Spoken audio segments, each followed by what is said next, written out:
Toma dos. Tomados. Ahora sí estoy grabando. Todos me confirman que estoy grabando.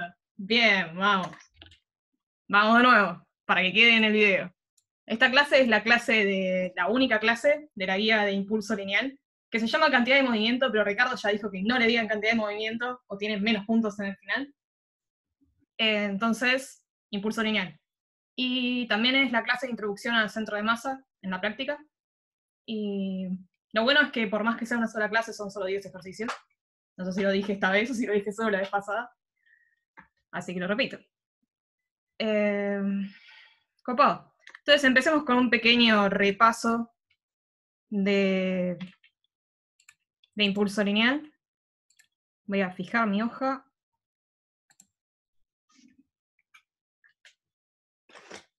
Entonces, el impulso lineal es una cantidad bastante intuitiva, digámosle, porque si uno tiene una partícula cualquiera que tiene cierta masa y tiene cierta velocidad, el impulso P se calcula lisa y llanamente como multiplicar masa por velocidad. Simple, sencillo. Y bueno, y esta cantidad aparte no es que uno la define porque sí, sino que viene de la mano de una ley de conservación, que dice que esta cantidad se va a mantener constante si y solo si la suma de las fuerzas sobre esa partícula es cero. Recuerden que de momento estamos hablando de una sola partícula que tiene masa m y cierta velocidad v. Y fíjense que esto dice que es constante, pero coordenada a coordenada. ¿Se ve bien ahí o se ve muy pixelado? Porque si se ve muy pixelado puedo sacar mi video de momento. Se ve joya, vale. Se ve perfecto. Buenísimo. Entonces, que valga coordenada a coordenada significa literalmente que uno puede fijarse coordenada a coordenada, x, y o z, que esto va a ser constante este valor, sí, solo si la suma de las fuerzas en esa coordenada es cero. ¿Está bien? ¿Y de dónde sale este principio? Sale bastante fácil. Pensemos que si uno deriva el impulso lineal respecto al tiempo, entonces está derivando justamente masa por velocidad. La masa, pensemos que se mantiene constante para que todo esto tenga sentido. Entonces simplemente estoy derivando la velocidad, por ende, masa por aceleración. Lo cual quiere decir que si estoy trabajando en un sistema inercial, vale Newton, y esto es la suma de las fuerzas. Entonces la derivada del impulso respecto al tiempo va a ser cero, sí, solo si la suma de las fuerzas es cero. Porque literalmente vale esta igualdad, ¿no? ¿Vamos bien hasta ahí? Buenísimo. Y la gracia de esto un poco es en realidad que lo podemos definir englobando muchas partículas también. Si tenemos un montón de particulitas, 1, 2, bla, bla, bla, hasta la enésima o la que sea. Entonces podemos definir el impulso lineal total como la suma de los impulsos individuales, ¿está bien? Es decir, como la suma de las distintas masas por las distintas velocidades. Donde recordemos que la velocidad vendría a ser, uno toma algún sistema de referencia, ¿no? Donde cada masa va a tener su vector posición, por ende las velocidades van a ser la derivada respecto al tiempo de esas posiciones. Y en este caso lo que va a pasar es que cuando derivemos el impulso total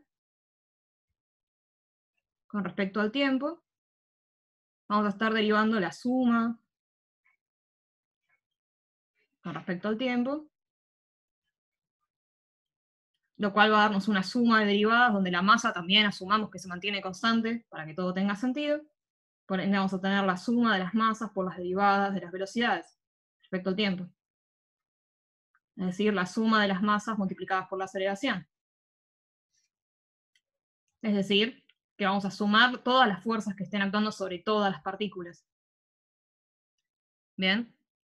Pero piensen que como estamos sumando las fuerzas que están actuando sobre todas las partículas, en la suma sobre la partícula 1, por ejemplo, van a aparecer las fuerzas de interacción que tenga con el resto de las partículas. ¿Está bien? La partícula n le va a hacer algo a esta partícula. Pero piensen que un término opuesto a este, igual en módulo, va a aparecer por la ley de acción y reacción, en la suma que hagamos sobre la partícula n. ¿Bien? Entonces, las fuerzas de interacción adentro de esta suma me va a aparecer alguna fuerza actuando sobre la partícula i de parte de la partícula j, que se va a compensar con algún otro término que va a tener la fuerza actuando sobre la partícula j de la partícula i, que es igual a dar vuelta a esto. Por ende, estos términos se van a cancelar. ¿Bien? Todas las fuerzas de interacción en las partículas se van a cancelar adentro de esta suma, y vamos a poder decir que la derivada respecto al tiempo del impulso total es la suma de las fuerzas actuando sobre las partículas, pero solo las fuerzas externas al sistema. ¿Qué dice al lado de la P? ¿Al lado de qué P? Ah, sí, P total, claro. Porque quiero distinguir entre el P de una sola partícula y el P de todas las partículas del sistema entero.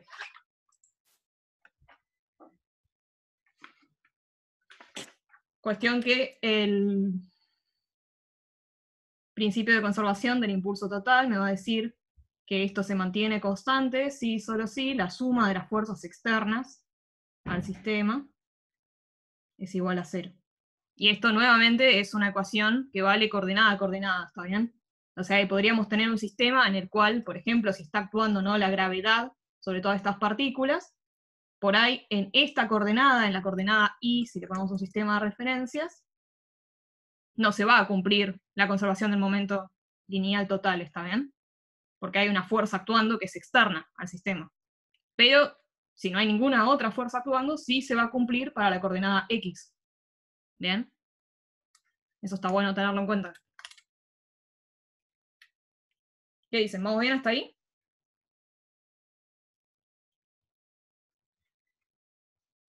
Sí.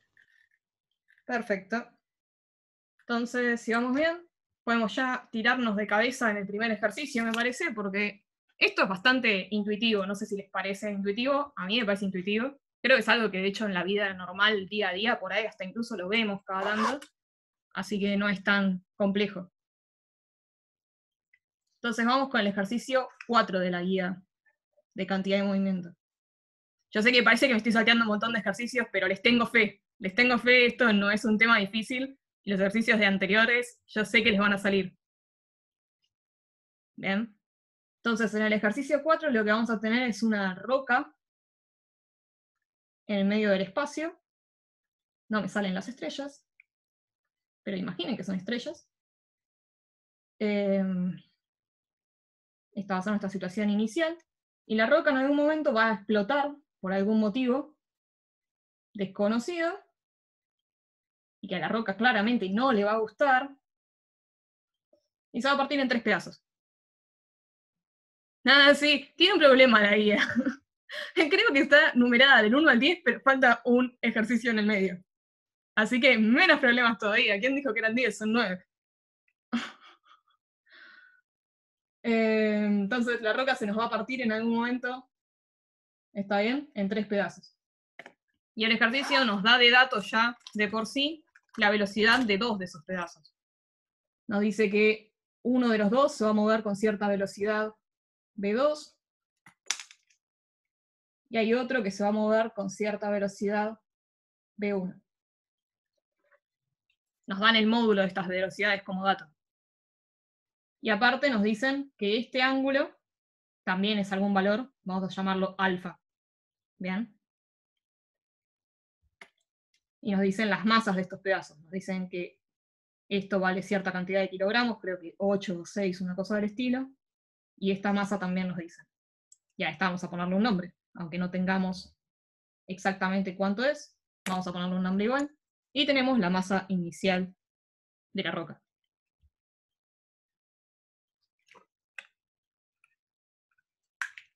Bueno, esta es la situación del problema. La idea es que no conocemos a priori la velocidad de este bloquecito, ¿no? La velocidad 3. Pero, ¿qué esperan intuitivamente que pase con la velocidad 3? ¿En qué sentido debería estar apuntando? ¿Cuánta tiene que ser la magnitud respecto a las otras velocidades? Que sea contrario y de magnitud de la suma de las otras dos velocidades. Ok, a ver, dame un segundo porque ya estoy teniendo problemas de audio. Tengo el volumen bajito para que no tengan eco y eso implica que no escuche mucho.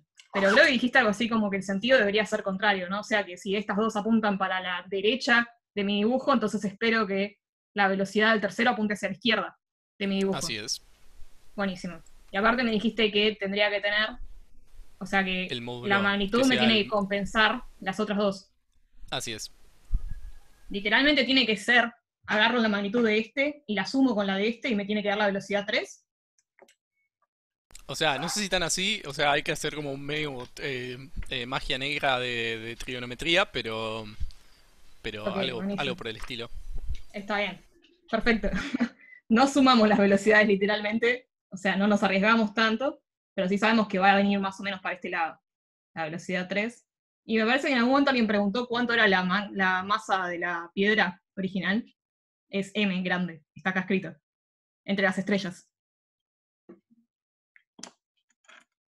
También es un dato del problema. Bien, entonces creo que ya todos tenemos más o menos la idea de cuánto va a ser. Ah, una cosa que se me ocurrió, que no sé si a ustedes les pasó, es que me imaginé que a lo mejor, o sea, la masa que tuviera más masa de estas masitas chiquititas, si M3 era la más grande de las tres, por ejemplo, como que mi intuición personal era, no sé, la velocidad 3 entonces va a ser la más chiquita de todas las velocidades. ¿Qué dicen eso? ¿Es cierto o no es cierto? Yo creo que Que es la al revés. relación de masas, si la relación de masas es creciente, entonces la relación de velocidades tiene que ser decreciente. Yo creo que Es sí, cierto. la velocidad va a ser más chica porque va a requerir de una aceleración mayor, por así decir, o sea, va a requerir de una mayor fuerza para acelerarlo, un montón. Entonces, si es más grande, como que se va a mover más lento. Además Ok. que las Pero eso las pasa en el aceleraciones son espacio. inversamente proporcionales. ¿Alguien preguntó algo de si estaba en el espacio? No, pero eso pasa y en el espacio, ahí no hay rozamiento para que la frene. No hay rozamiento que la frene, exactamente, estamos en el medio de las estrellas flotando en el medio del espacio, y el problema dice específicamente que podemos incluso despreciar las fuerzas gravitatorias que tenga esta piedra con cualquier otra cosa. Está no solo en el medio del espacio, sino muy, muy, muy, muy lejos de cualquier otra cosa. Entonces, todos tienen más o menos la misma idea que yo, entonces, la idea original que tenía, que es que, si, como dice el problema, tenemos que... no me acuerdo de relación. Creo que me parece que M1 es más grande que M2, y entonces la velocidad 2 es de hecho más grande que la velocidad 1. Esto es lo que dice el problema de por sí, porque estos son los datos que nos tiran. O sea, nosotros esperábamos que si M3 es más grande que todas estas, entonces la velocidad sea más chica que todo el resto de las velocidades. Sin embargo, bueno, nada, no voy a spoilear. Lleguemos hasta el final mejor, entonces. Pero no va a depender del ángulo, eso también. Ajá, ok, ahí vamos. O sea, a eso quería apuntar en realidad, ¿no? Nos estamos olvidando de la magia negra de la trigonometría, en realidad. No es simplemente que uno tiene que distribuir una especie de cantidad total entre todas las roquitas y tiene que meterlo de forma uniforme, ¿no? Decir, bueno, el impulso de esta roquita va a ser igual al impulso de esta, igual al impulso de esta, entonces mayor masa va a implicar menor velocidad. Sino que literalmente tenemos que descomponer componente a componente y fijarnos que la magnitud del impulso de esta en un eje sea igual a la suma de la magnitud del impulso de las otras dos. O sea que no es tan fácil como parece. No es literalmente como que tendría que esperar que la cantidad de esta sea igual a esta y que sea igual a esta. No agarro el impulso total de esta roca original y lo divido en 3.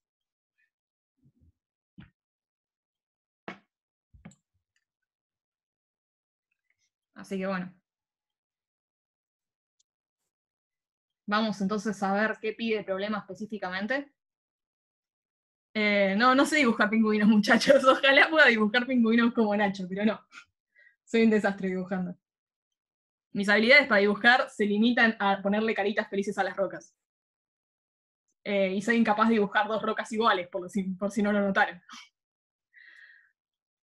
Bien, entonces el problema nos pide, en el primer inciso, demostrar que la velocidad 3 va a estar incluida en el mismo plano que las velocidades v1 y v2.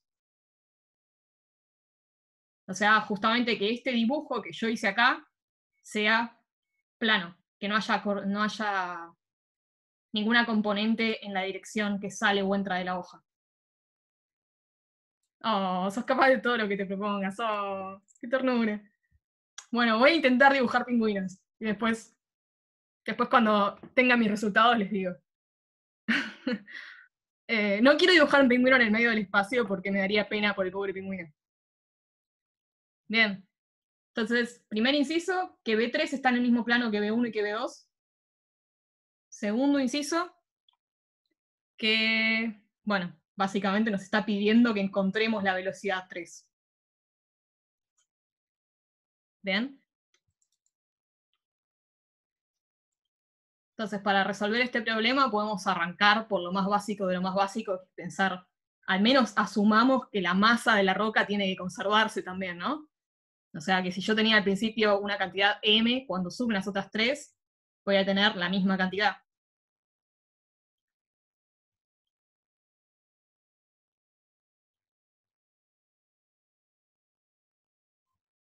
Es decir, que con esto puedo sacar la masa 3 en función de los datos que tengo del problema. ¿Está bien? Eso podría no pasar y pensamos en realidad, ¿no?, que la explosión de algún lado está sacando su energía. Si es simplemente una roca flotando en el medio del espacio, yo no sé si diría que esto es muy obvio que pase, que se conserve la masa.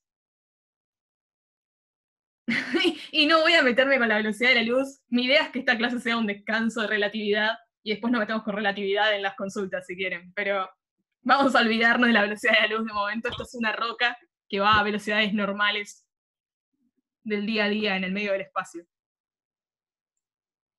Entonces, tenemos la masa para arrancar. ¿Y cómo mostramos esto de que B3 vive en el mismo plano que B1 y que B2?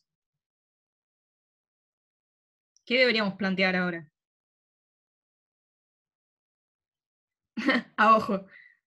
Esa es una gran respuesta. Pero hay una forma muy simple de demostrarlo en realidad.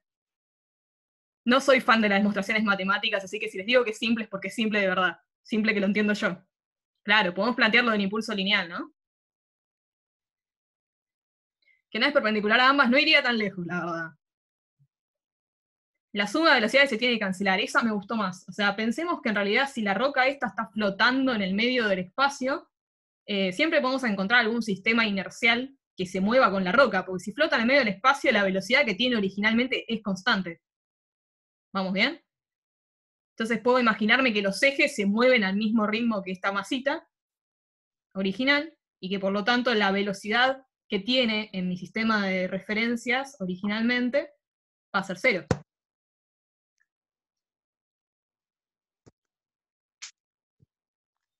Bien. Pensemos que si estamos en el medio del espacio, esa es la velocidad del centro de masa, y bueno, a eso iba a ir, ¿no? Es la velocidad que tiene al principio el centro de masa. Pero es 0 simplemente por cómo elijo las cosas. Yo me voy a parar en algún sistema de referencias que se mueve con mi roca. ¿Está bien? Literalmente agarro cinta scotch y le pego mi sistema de referencias a la roca inicial.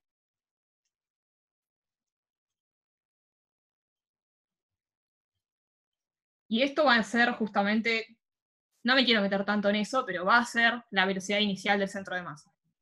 ¿Está bien? Lo que sí me quiero meter es que trabajemos un poco con la conservación del impulso, que es la idea de la guía. ¿El impulso acá se conserva? ¿El impulso total? Me encanta la joda y el... Sí, se conserva. Acá me dicen que me encanta la joda y el alcohol. It is true. Guada, Uy, no. Efectiva. Ah, Bien, Again. se conserva. ¿Está bien? ¿Por qué se conserva? Porque la suma de las fuerzas sobre las rocas estas, la suma de las fuerzas externas va a ser 0. Dijimos que estamos tan lejos de todo el resto de las cosas que no hay ni fuerza gravitacional. O sea que al principio sobre esta roca no hay ninguna fuerza externa actuando. Cuando agarramos entonces todas las roquitas distintas, vamos a tener distintas fuerzas a lo mejor de interacción entre las roquitas, pero sigue sin haber fuerzas externas, ¿está bien? Ninguna de estas estrellas le está haciendo ningún efecto a la roca. Entonces, como la suma de las fuerzas es 0, la suma de las fuerzas externas es 0, entonces el impulso total se tiene que conservar. Por ende, el impulso total de estas 3 roquitas en la situación final tiene que ser igual al impulso total original que tenía la roca. Vamos a sacar el 0 de acá y ponerlo acá. ¿Bien? ¿Y qué pasaba? Que si dijimos que tenía velocidad 0 la roca al principio, porque en nuestro sistema de referencias tiene velocidad 0, entonces originalmente esto tenía m por velocidad de la roca grande, que va a ser 0. O sea que el impulso total siempre nos va a tener que sumar 0. ¿Está bien?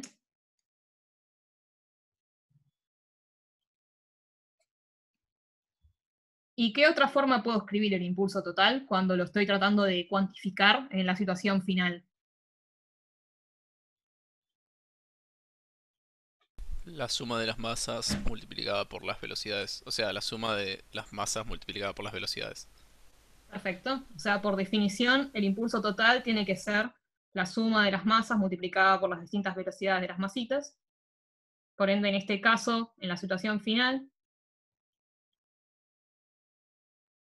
el impulso total, ya no sé ni si lo escribo arriba o abajo, tengo problemitas con eso, va a ser la masa 1 por la velocidad 1, más la masa 2 por la velocidad 2, más la masa 3 por la velocidad 3.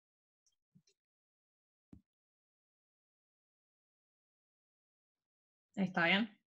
Y a su vez, como esta es la situación final, tiene que ser lo mismo que teníamos al principio, tiene que ser 0. ¿Está bien? Porque se conserva. Entonces ahí está lo que dijeron al principio, que la suma de los impulsos de todas estas roquitas tiene que ser 0. ¿Bien?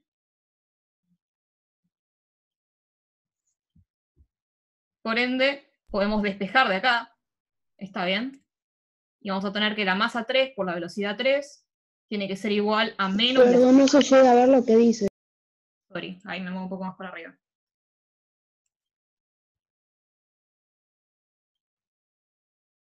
¿Lo ven ahí? Sí, sí, se ahí ve. sí. Sí, se ve. Ahí. Sí, se ve. Buenísimo. Perdón. No es que vaya a sacar la hoja del todo.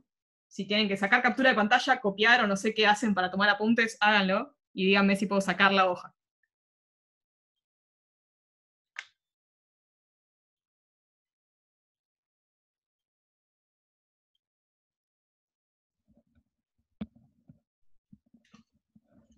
Bien.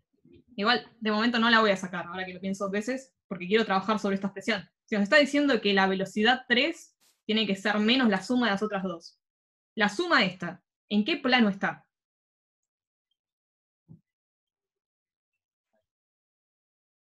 XY, digamos. Claro, en el está en plano el de la plano hoja. en el que estaban estos dos vectores. Si vos agarrás los dos vectores y definís un plano en el cual estaban esos dos, la suma tiene que vivir ahí. Porque se hace como la ley del paralelogramo, digamos, ¿no? Uno ponía un vector en la punta del siguiente y dibujaba la suma como justamente el vector que unía el origen de uno con el final del otro, ¿no? O sea, vos tenías la velocidad 2 así, la velocidad 1 se la ponemos acá en la punta de este, y cuando tuviésemos la suma, tiene que ser el vector que una a los dos. Por ende, si el plano en el que está esta suma es el plano en el que están B1 y B2, entonces B3 tiene que estar en el mismo plano. Sí. Claro, los vectores MB apuntan igual que los B, y claro, porque Fíjense que estas masas son escalares, ¿no? Si vos tomás, qué sé yo, la dirección X, que es un vectorcito en el espacio, y lo multiplicás por 2, 2 por la dirección X tiene que estar en la misma dirección que X. No le estamos cambiando la dirección cuando multiplicamos por un escalar.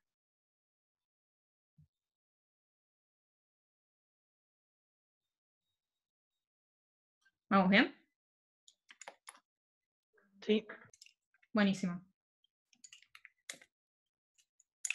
Y a esta ecuación le voy a poner un nombre. Nada, voy a dejar la hoja por acá arriba, va a ser más fácil.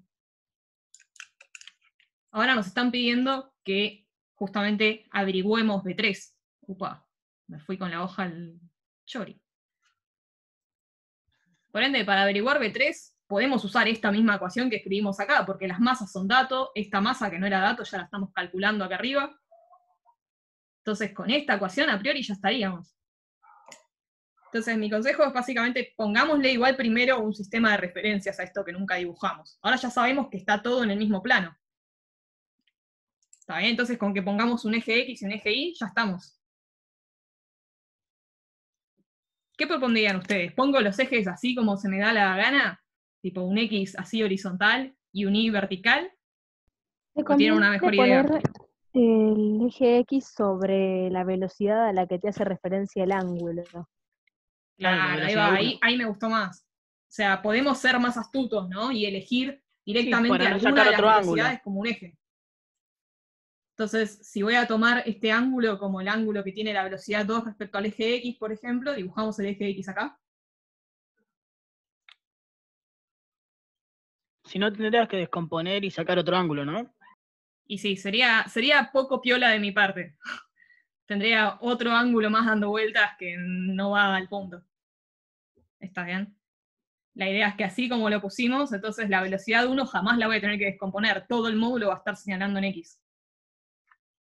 ¿Bien?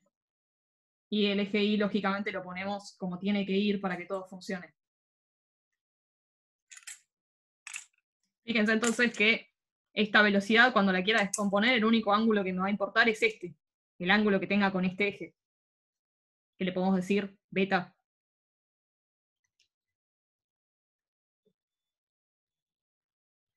Letras griegas. Muchas letras griegas. Mentira. Con todos los años de física que hice, aprendí como 4 letras griegas, más o menos. Alfa, beta, gamma, rho. En fin. Bueno, si tenemos ya nuestro sistema de referencia, entonces lo que tenemos que agarrar es esta ecuación y descomponer. ¿Está bien?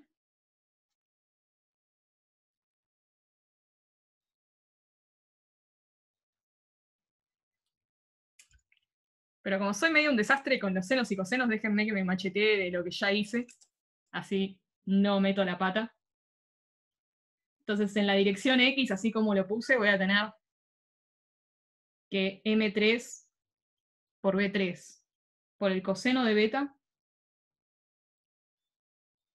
es igual a M1B1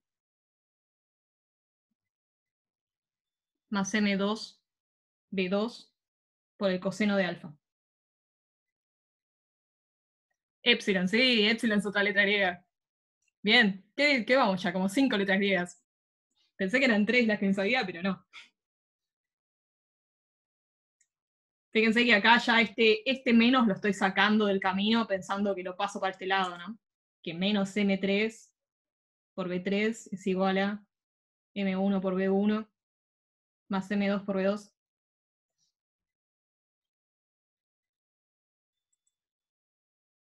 Y en la dirección Y me va a quedar M3 por B3 por el seno de beta, la otra componente, igual a M2 por B2 por el seno de alfa.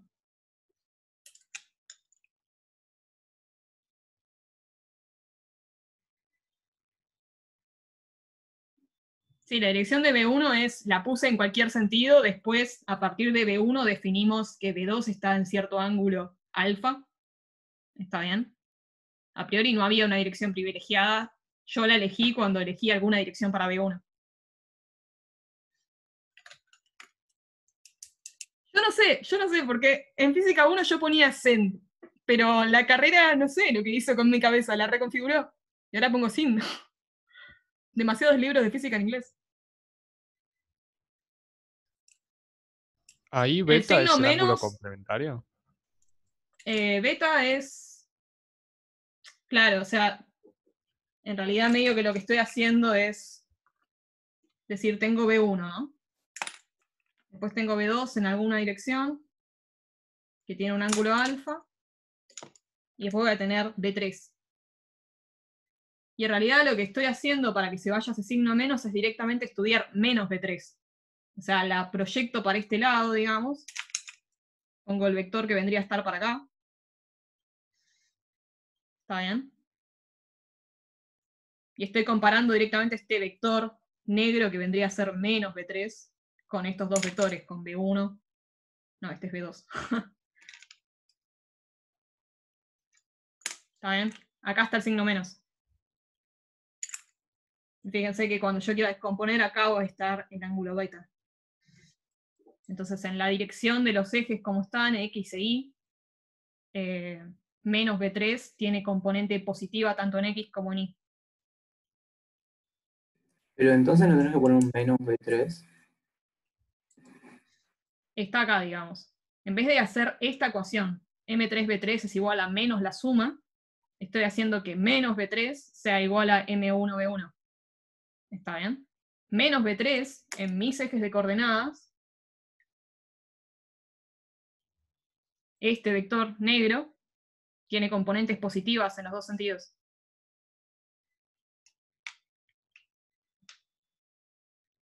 ¿Se entendió eso?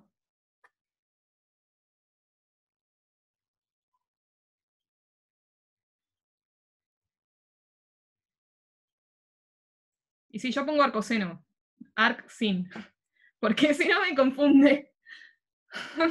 Me confunde la notación con la función inversa. Bien, entonces en este sistema de dos ecuaciones que tenemos, ¿cuáles son las incógnitas realmente? ¿Qué son las cosas que no conocemos? No conocemos el ángulo beta, Beta y masa 3. Y va, y la claro, velocidad. y B3, el módulo de B3. ¿Está bien? O sea, nuestras incógnitas son dos. Esta M3 en realidad al principio no era dato del problema, pero la puedo sacar de acá. Perdón, de acá. Por ende, tenemos un sistema de dos ecuaciones con dos incógnitas. Más lindo imposible. Esto ya lo hicieron 1000 veces, pero ¿cómo hacemos para despejar el módulo y el ángulo? Pensemos primero en despejar el módulo. ¿Cómo hacemos? Claro, tirar una división, eso es tangente del ángulo, y para despejar el módulo,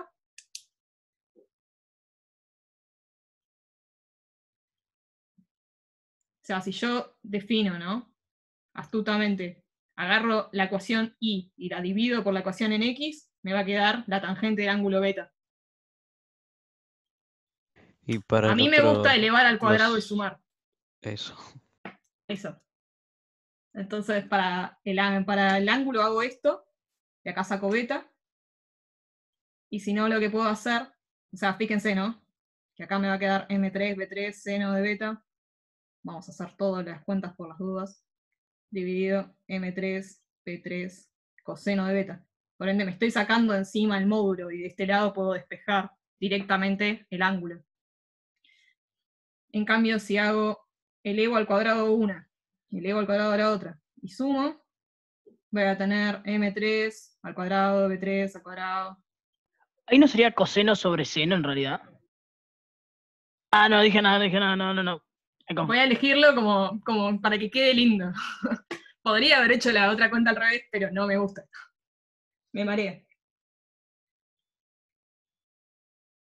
Entonces, acá nos queda clásico, sale M3B3 al cuadrado como factor común, coseno al cuadrado más seno al cuadrado, 1.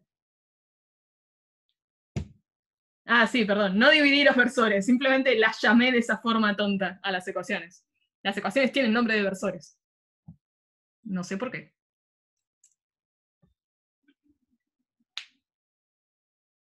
Bien, entonces hagamos un poco más tranquilos esas cuentas. Cuando hago y dividido x, voy a tener m3 al cuadrado, b3 al cuadrado, igual a, ojo con esto, m1, b1, más m2, b2, coseno de alfa al cuadrado. Fíjense que tengo que elevar todo esto al cuadrado, ¿no? Porque esta es una forma muy fácil de que las cuentas den mal. Más m2 al cuadrado, b2 al cuadrado, seno al cuadrado. Sí, si les complica la vida, les puedo llamar 1 y 2. O sea, olvídense de que acá están los versores. Esta va a ser la ecuación 1, esta va a ser la ecuación 2. Acá divido la ecuación 2 por la 1. ¿Vamos bien? Ahí hiciste la otra. ¿No hiciste una al cuadrado más la otra al cuadrado? Tenés razón. Ah, está bien, está bien. Por la duda. Igual no Dios, había tengo que entendido nada. dormir más. La cuarentena no me deja dormir. Llego a la cama y no me puedo dormir después. Efectivamente, acá estoy haciendo la ecuación 1 al cuadrado más la ecuación 2 al cuadrado. Qué chica. Bien. Entonces, acá fíjense que cuando abra este cuadrado, me va a quedar el primer término al cuadrado, el segundo término al cuadrado y la suma. O sea, hay dos veces el producto de las dos, ¿no? Pero cuando hago este término al cuadrado, lo voy a tener sumando a este término al cuadrado, que fíjense que de nuevo puedo sacar de factor común m2 al cuadrado y b2 al cuadrado. ¿Estoy perdiendo a alguien de camino?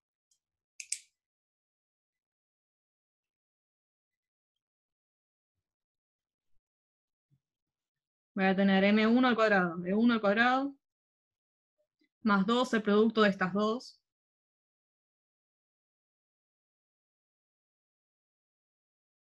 más m2 al cuadrado, b2 al cuadrado, y cuando saque el factor común coseno al cuadrado más seno al cuadrado me va a quedar un 1.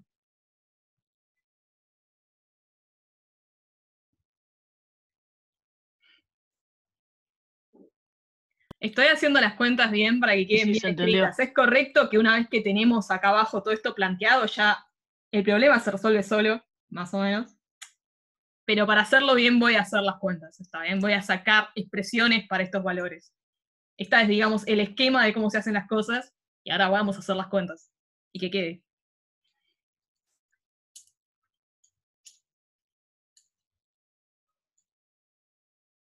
Entonces, si de acá paso esta masa para aquel lado y saco raíz, voy a tener que B3 es igual a 1 sobre M3 por la raíz de todo esto de acá.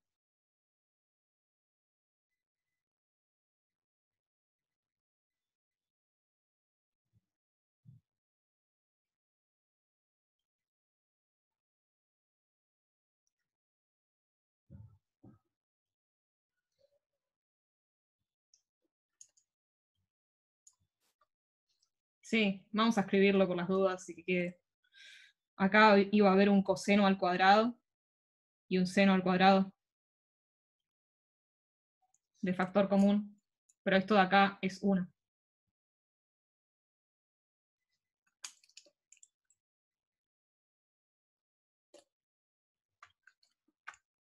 Fíjense que entonces podemos escribir que B3 es, para hacerlo, para que quede bien expresado en función de los datos del problema,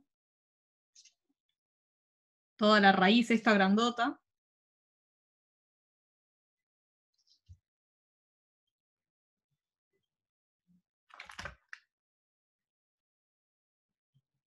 dividido la masa 3 que habíamos sacado acá, ¿se acuerdan?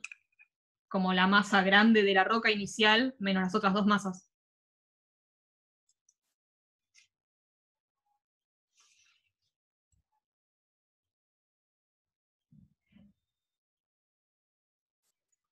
Vean.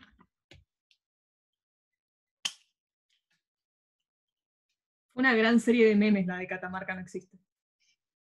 Otra que los canguros versus Uruguay.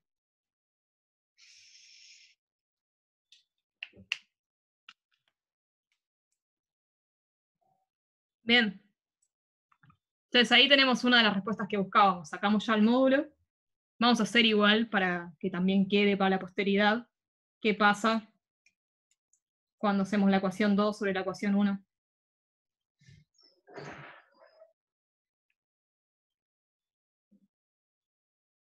Podríamos haber sumado miembro a miembro, pero no se nos iba a ir correctamente la cosa, ¿no? El truco este de elevar al cuadrado las dos cosas es para aprovechar, sacar de factor común M3 y B3 al cuadrado, del coseno al cuadrado de beta, más seno al cuadrado de beta, que es 1, de forma tal de sacarnos el ángulo de encima. Si nosotros literalmente agarramos las dos ecuaciones y las sumábamos, ¿qué nos iba a quedar? Nos iba a quedar M3 B3 coseno de beta más M3 B3 seno de beta.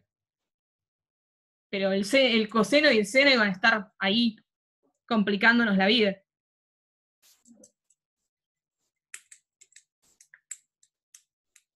Creo que eran como 14 canguros. Sorry, voy de un tema a otro. ¿Se entiende eso de por qué no las sumamos directamente las ecuaciones? Porque la idea de este método de agarrar y dividirlas y sumar elevadas al cuadrado las dos es sacarse la otra variable de encima. Una cosa así medio psicópata que podrían hacer es tratar de despejar el módulo, por ejemplo, de esta ecuación, pasando estas cosas dividiendo para un lado, meterla en la otra. Pero yo no le aconsejo. Esta forma, una vez que la entienden, les resuelve la vida.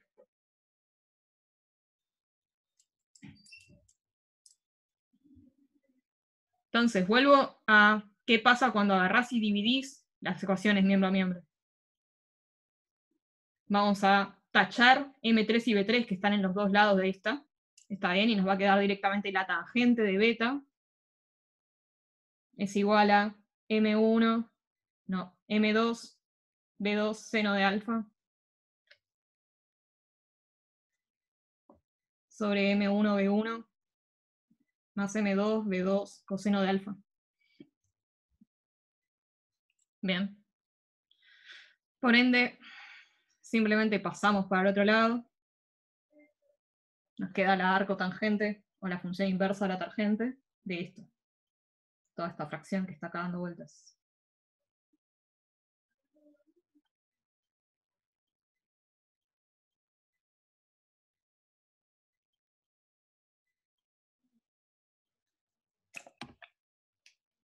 Y acá ya pusimos entonces, en función de los datos del problema,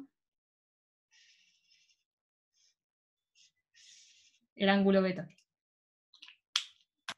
Conclusión, resolvimos perfectamente que era B3, ¿no? Porque si teníamos tanto el módulo como la dirección del vector, ya estamos.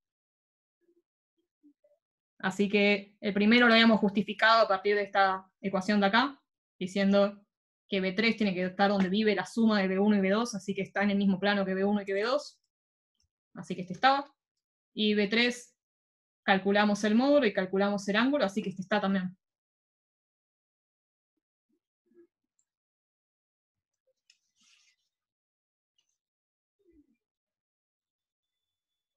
Esa es una pregunta interesante. La de si hay que restringir las masas para que beta exista. La respuesta es que no realmente, ¿no? Porque si uno sabe que ya son positivas, entonces estamos bien. Si vos ya sabés que este ángulo de acá es positivo, que esto de acá es positivo, todo es positivo, esto toma algún valor positivo. Y si se acuerdan el gráfico de la tangente, una cosa que siempre tengo en la cabeza son los gráficos estos y los dibujo por toda la carpeta una y otra vez, era una cosa como esto. Tiende a infinito por un lado y tiende a infinito por el otro. Tiene dos, ¿cómo se llama esto? Asíntotas verticales. ¿Está bien? Si este es el ángulo, qué sé yo. Me estoy quedando sin letras griegas, no. Gamma, la tangente de gamma tiende a infinito en pi sobre 2 y tiende a menos infinito en menos pi sobre 2.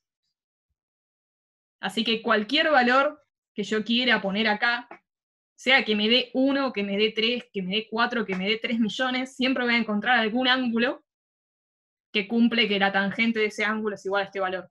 ¿Está bien? Porque gráficamente lo que estamos buscando es la intersección entre la tangente de ese ángulo y algún valor constante. ¿Sí?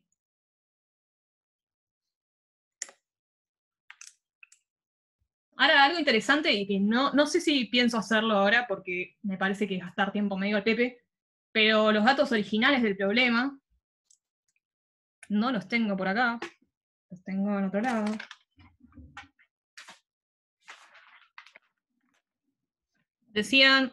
nos daban los valores de las masas. Decía que, me estoy yendo de la hoja. Que la masa original de la piedra eran 30 kilogramos, que la masa 1 eran 10 kilogramos, que la masa 2 eran 8 kilogramos. Y también nos daban justamente las velocidades y el ángulo, ¿no? Que el módulo de B1 eran 6 metros por segundo, que el módulo de B2 eran 8 metros por segundo, y que el ángulo alfa que forman B1 y B2, que estaba por acá, este ángulo, el ángulo alfa era 70 grados, que es un ángulo muy feo. ¿Quién eligió este ángulo? Porque en realidad ese es 7/18 de pi. Nada. Feo ángulo. Muy feo. ¿Por qué no eligieron 60? Bien.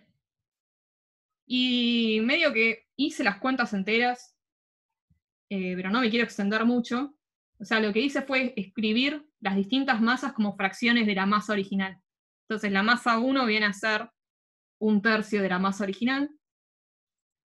La masa 2 es 4/15 de la masa original. Y acá escribí todo en función de una de las dos velocidades, como para hacerlo más fácil. ¿Está bien? Reescribí todas estas distintas expresiones teniendo en cuenta esto, cosa de que me saliera M y B1. Medio largo y medio al pedo. La cuestión es que hice las cuentas, activamente las hice, y tengo los resultados que daban.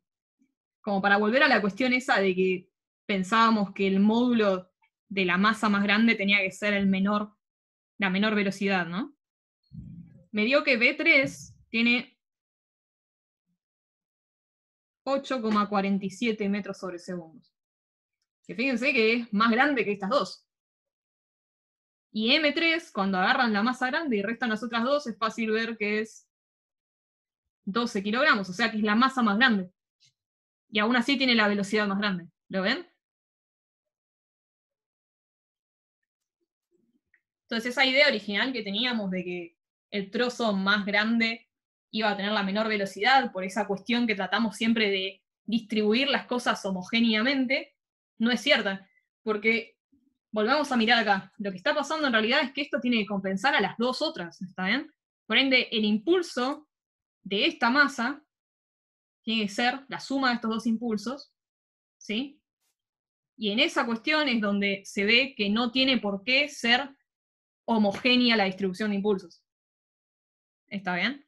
Cuando yo agarre y multiplique esta velocidad por esta masa, no me va a dar lo mismo que agarrar y multiplicar 10 por 6. Y no tiene por qué darlo. ¿El centro de masa ahí dónde estaría? No me fijé mucho en eso, digamos. O sea, depende de la forma de la roca, que yo la dibujé muy alegremente como cualquier cosa. Ahí va a estar el centro de masa original. Y después, cuando se vayan apartando los distintos pedazos, como que el centro de masa es un punto matemático que va a quedar flotando donde estaba originalmente. En nuestro sistema de referencias, que está quieto sobre la masa, sobre esta masa, digamos, que se mueve solidariamente con la misma velocidad, el centro de masa va a quedar moviéndose siempre de la misma forma. Pero nada, no se metan mucho en eso. De hecho, recién ahora pienso meterme en los conceptos de centro de masa. No hacía falta para resolver este problema. Estoy gastando hojas a rulete. ¿Cómo van hasta ahora? ¿Necesitan recreo ahora o aguantan un rato más?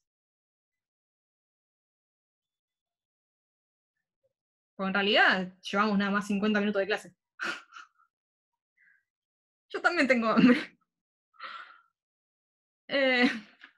Hay consultas hoy, sí, y mi idea es terminar lo antes posible con la clase, digamos, como para compensar un poco el hecho de que la clase anterior no hubo consultas. Aunque nuestra defensa era la siguiente al parcial, y no hacía falta consultar. Bien. Entonces, vamos con los conceptos principales del centro de masa. Así nos ponemos todos en la misma página mental. Cuando uno tiene un sistema de muchas particulitas, cada una tiene su propio vector posición en nuestro sistema de coordenadas que vamos a asumir porque nos importa nuestra coherencia mental y nuestra sanidad mental, que es un sistema inercial. Nos vamos a olvidar de los sistemas no inerciales y fingir que nunca existieron. Lo hago yo todo el tiempo y funciona. Bien, cada uno de estos va a tener una posición, cada una de estas va a tener una masita. El centro de masa del sistema este de particulitas se define como agarro y divido por la masa y después sumo masas multiplicadas por las posiciones. ¿Está bien? Y la masa total, lógicamente, va a estar dada por la suma de las masas chiquititas.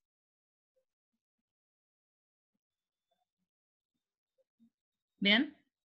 Pregunta, ¿de dónde sale la primera ecuación? No me quedó claro. ¿Esta ecuación? Esta es la definición de la posición del centro de masa. Sí, sí. Pensá que técnicamente lo que estás haciendo no es un concepto tan extraño para todos, sino que lo que estás haciendo es un promedio pesado, digamos. Querés fijarte dónde está la posición promedio de todo este sistema. Entonces a cada masita, según cuánta masa tiene, le das más importancia o menos importancia, ¿está bien? La masa más pesada va a estar más cerca del centro de masa, y la más livianita más lejos. Porque la masa más pesada, no sé, va a valer, qué sé yo, 200 kilogramos, y la más livianita 1 kilogramo, entonces cuando multipliques por estos vectorcitos, le estás dando más peso al de 200 kilogramos. ¿Bien? Y cuando dividís por la masa total es lisa y llanamente como para normalizar toda esta cantidad. Es lo mismo que cuando uno va haciendo un promedio de sus notas y dice, bueno, 7 más 8 más 9, pero esta cantidad no vive en el mundo de las notas del 1 al 10. Entonces hay que dividir por la cantidad de notas que uno está sumando para que tenga algún tipo de sentido. Todos queremos este promedio. ¿Se entiende? ¿Cuál es la lógica del centro de masa? Buenísimo. Fíjense, quiero señalar dos cosas de esta definición. Una es que esta definición vale también coordenada a coordenada. ¿Está bien? Quiere decir que la coordenada X del centro de masa, por ejemplo, va a ser agarrar, dividir por la masa y sumar las coordenadas X. ¿Bien? Lo mismo para Y, lo mismo para Z.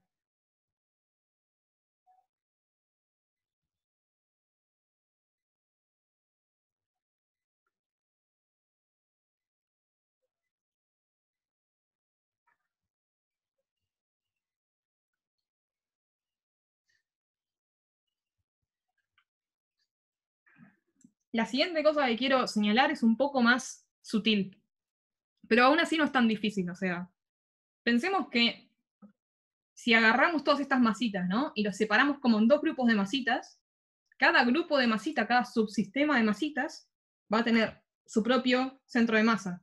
¿Está bien? O sea, pongámosle que acá hay, no sé, 5 masitas.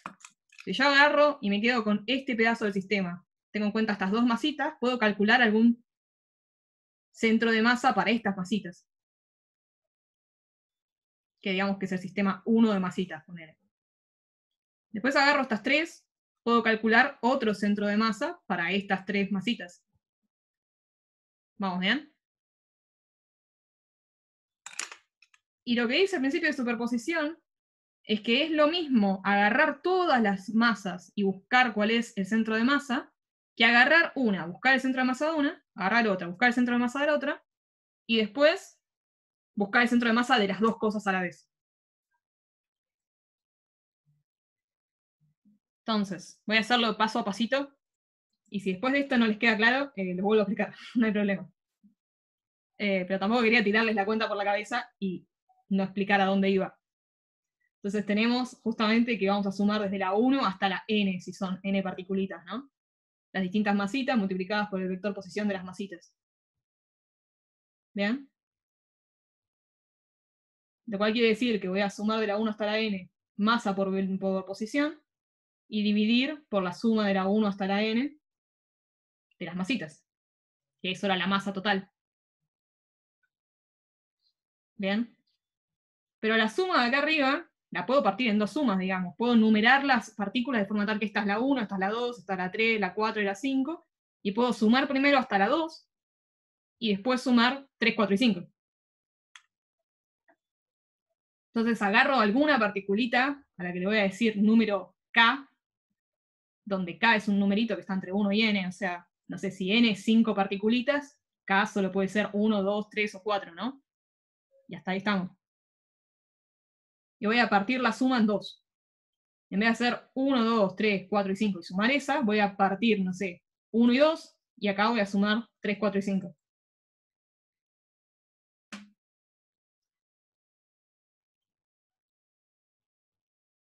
Y si K, por ejemplo, era como en este caso, agarro y sumo hasta la 2, entonces acá tengo que arrancar de K más 1. Empiezo a sumar desde la 3, para no contar la 2 dos veces. Estoy con la teoría nomás. Voy a dar un repaso.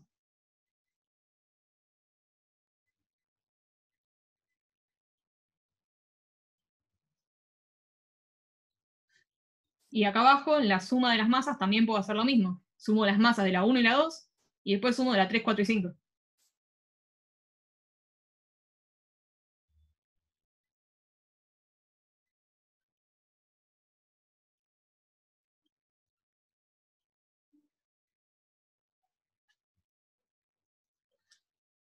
Pero fíjense que si agarramos y definimos dos sistemitas, lo que estamos haciendo básicamente es sacando la masa total de un sistema, esto vendría a ser la masa del sistemita 1, y la masa del sistemita 2.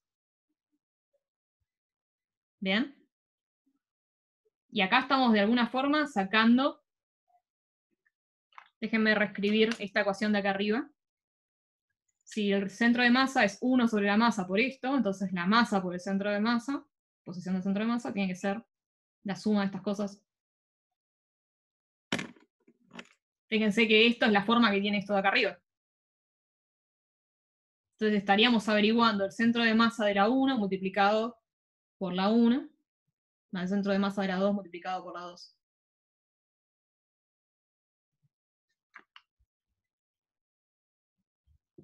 Que es lo mismo que estamos diciendo arriba, ¿no? Porque esto de acá va a ser simplemente algo que tiene la forma de esto.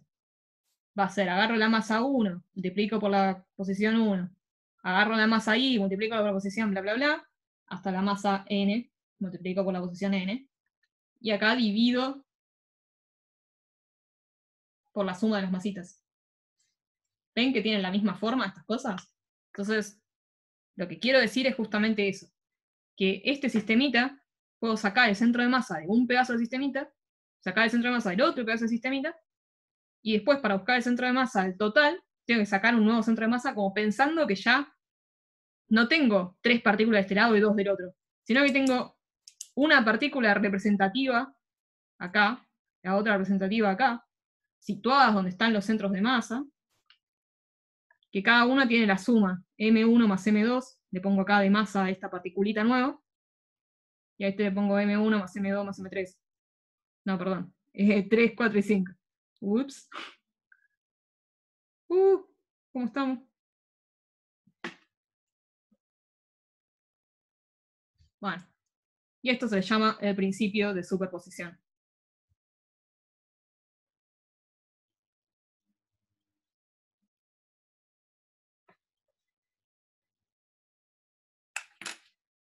Más allá de todo esto, por ahí se perdió un poco de vista para qué hacemos esto, ¿está bien? Así que si no me estaban prestando atención antes, que es natural, porque hice una cuenta muy larga y bastante fea, para decir algo que era básicamente intuición, présteme atención un segundo ahora, que es para qué hacemos el centro de masa de algo. ¿Qué sentido tiene? ¿Qué representa físicamente eso?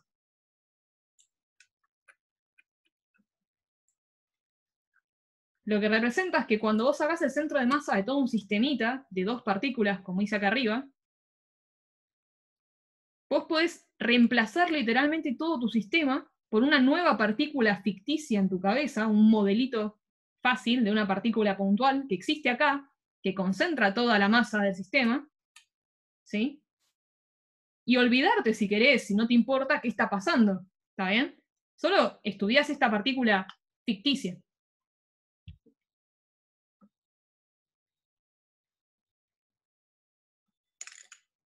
Fíjense que eso medio que sale de la definición que teníamos antes.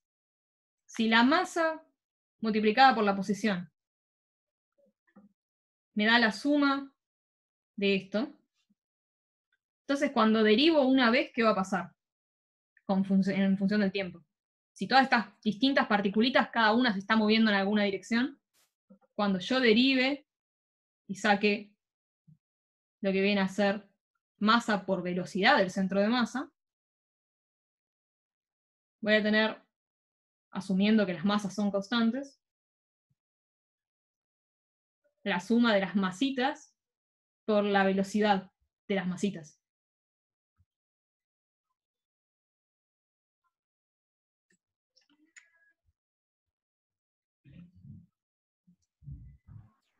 Tengo Entonces, una pregunta. Sí, decime. En el término que pones en la cuenta que haces arriba del principio de superposición, el que tiene acá, ¿no? Sumando, que dice K más 1, la sumatoria de K más 1, para... No entiendo bien qué sería esto. Literal, en este dibujito, por ejemplo, lo que estoy diciendo es, voy a sumar hasta la partícula 2 únicamente, ¿está bien? Entonces, el K este viene a representar dónde me paro, en la partícula 2. Sumo de la 1 hasta la 2.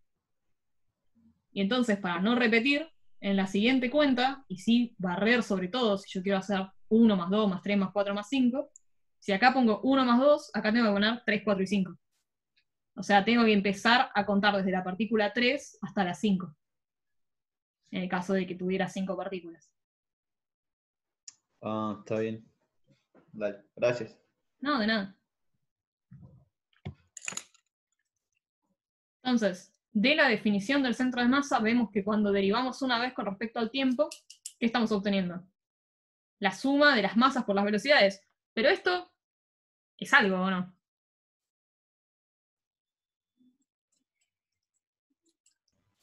Yo sé que hice muchas cuentas espantosas, pero ¿los perdí totalmente o se acuerdan qué es eso? ¿El impulso lineal total?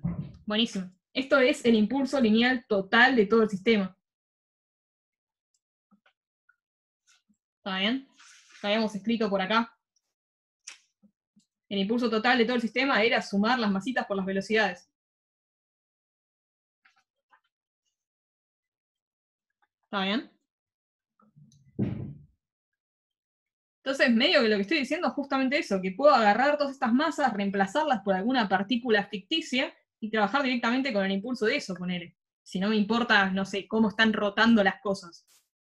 Si no me importa qué está pasando con cada partícula en particular, como no sé, sería el caso de esta habitación llena de aire. A mí, la verdad que no me importa qué está haciendo cada molécula de aire. Si no me quisiera ver algo general. Para eso sirve el centro de masa. ¿Lo que hace cada molécula de aire no te modifica cómo se mueve el centro de masa? El caso especial de las moléculas de aire, déjenlo para otro momento de la carrera, como dentro de un año. Sí, lo que hace cada una te modifica lo que hace el centro de masa. Pero si a vos te interesa ver qué hacen en promedio todas, entonces no hace falta ver qué hace cada una. Con ver qué le está pasando al centro de masa te alcanza para darte una idea. Si el centro de masa de repente se empieza a mover hacia la derecha, vos sabés que más o menos unas cuantas o la mayor parte de las partículas se van a estar moviendo hacia la derecha, digamos. Y con esa noción muchas veces te alcanza, no hace falta saber cuál exactamente es la partícula que se mueve a la derecha. Si en vez de 5 partículas tenés 100 partículas, la verdad que no me importa si es la 3, la 4 o la 99 la que se está moviendo para la derecha. Con saber que, no sé, más de la mitad de las partículas se mueven hacia la derecha, ya está, me contento.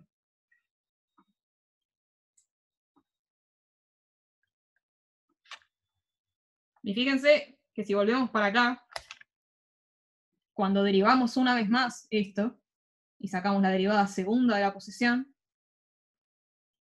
lo que viene a ser la aceleración del centro de masa, ¿qué nos va a pasar? Que vamos a estar derivando el impulso total.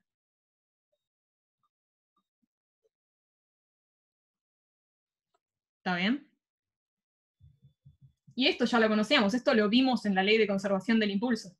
La derivada del impulso total respecto al tiempo es la suma de las fuerzas externas. Por ende, fíjense que al estudiar lo que le pasa al centro de masa, incluso podemos olvidarnos de las interacciones entre las partículas. Si estamos hablando de un sistema de 100 partículas, la verdad que no da resolver un sistema de ecuaciones de Newton para sacar las 100 fuerzas de vínculo que están dando vueltas por ahí. Es más, no da tipo ni gastarse en simplemente despejar ese sistema y olvidarse de las fuerzas para llegar a una sola ecuación diferencial. No está bueno resolver sistemas de 100 ecuaciones. De la misma forma que en el caso de la habitación con aire no está bueno resolver sistemas del orden de un mol de ecuaciones. ¿Está bien? Una cosa entonces interesante es que si la suma de las fuerzas externas es 0 y se conserva el impulso total, ¿qué pasa con la velocidad del centro de masa?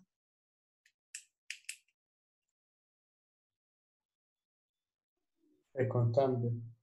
Claro, exacto.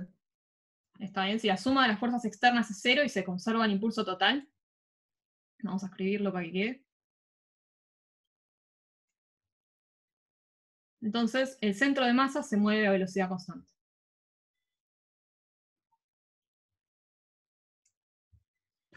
¿Y qué pasaría en el caso de la roca, por ejemplo? Donde la velocidad del centro de masa al principio era 0. Si se conserva el impulso total, no solo la velocidad del centro de masa al principio va a ser 0, sino que va a ser siempre 0. Porque es constante. ¿Entienden? Entonces, cuando yo en esta roca me paraba y me decía, bueno, le voy a pegar el sistema de referencias a la roca, no era chiste, porque si literalmente vos se lo pegás a la roca, siempre va a moverse con la misma velocidad. El centro de masa de toda la roca se mueve a la misma velocidad y vas a ver, si vos te parás en ese punto exacto donde solía estar la roca, vas a ver cómo las cosas se alejan siempre de vos con vos en el medio.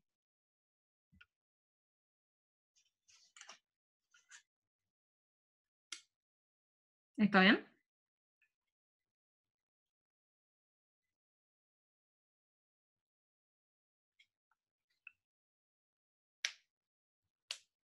Bueno, y ahora la pregunta del millón.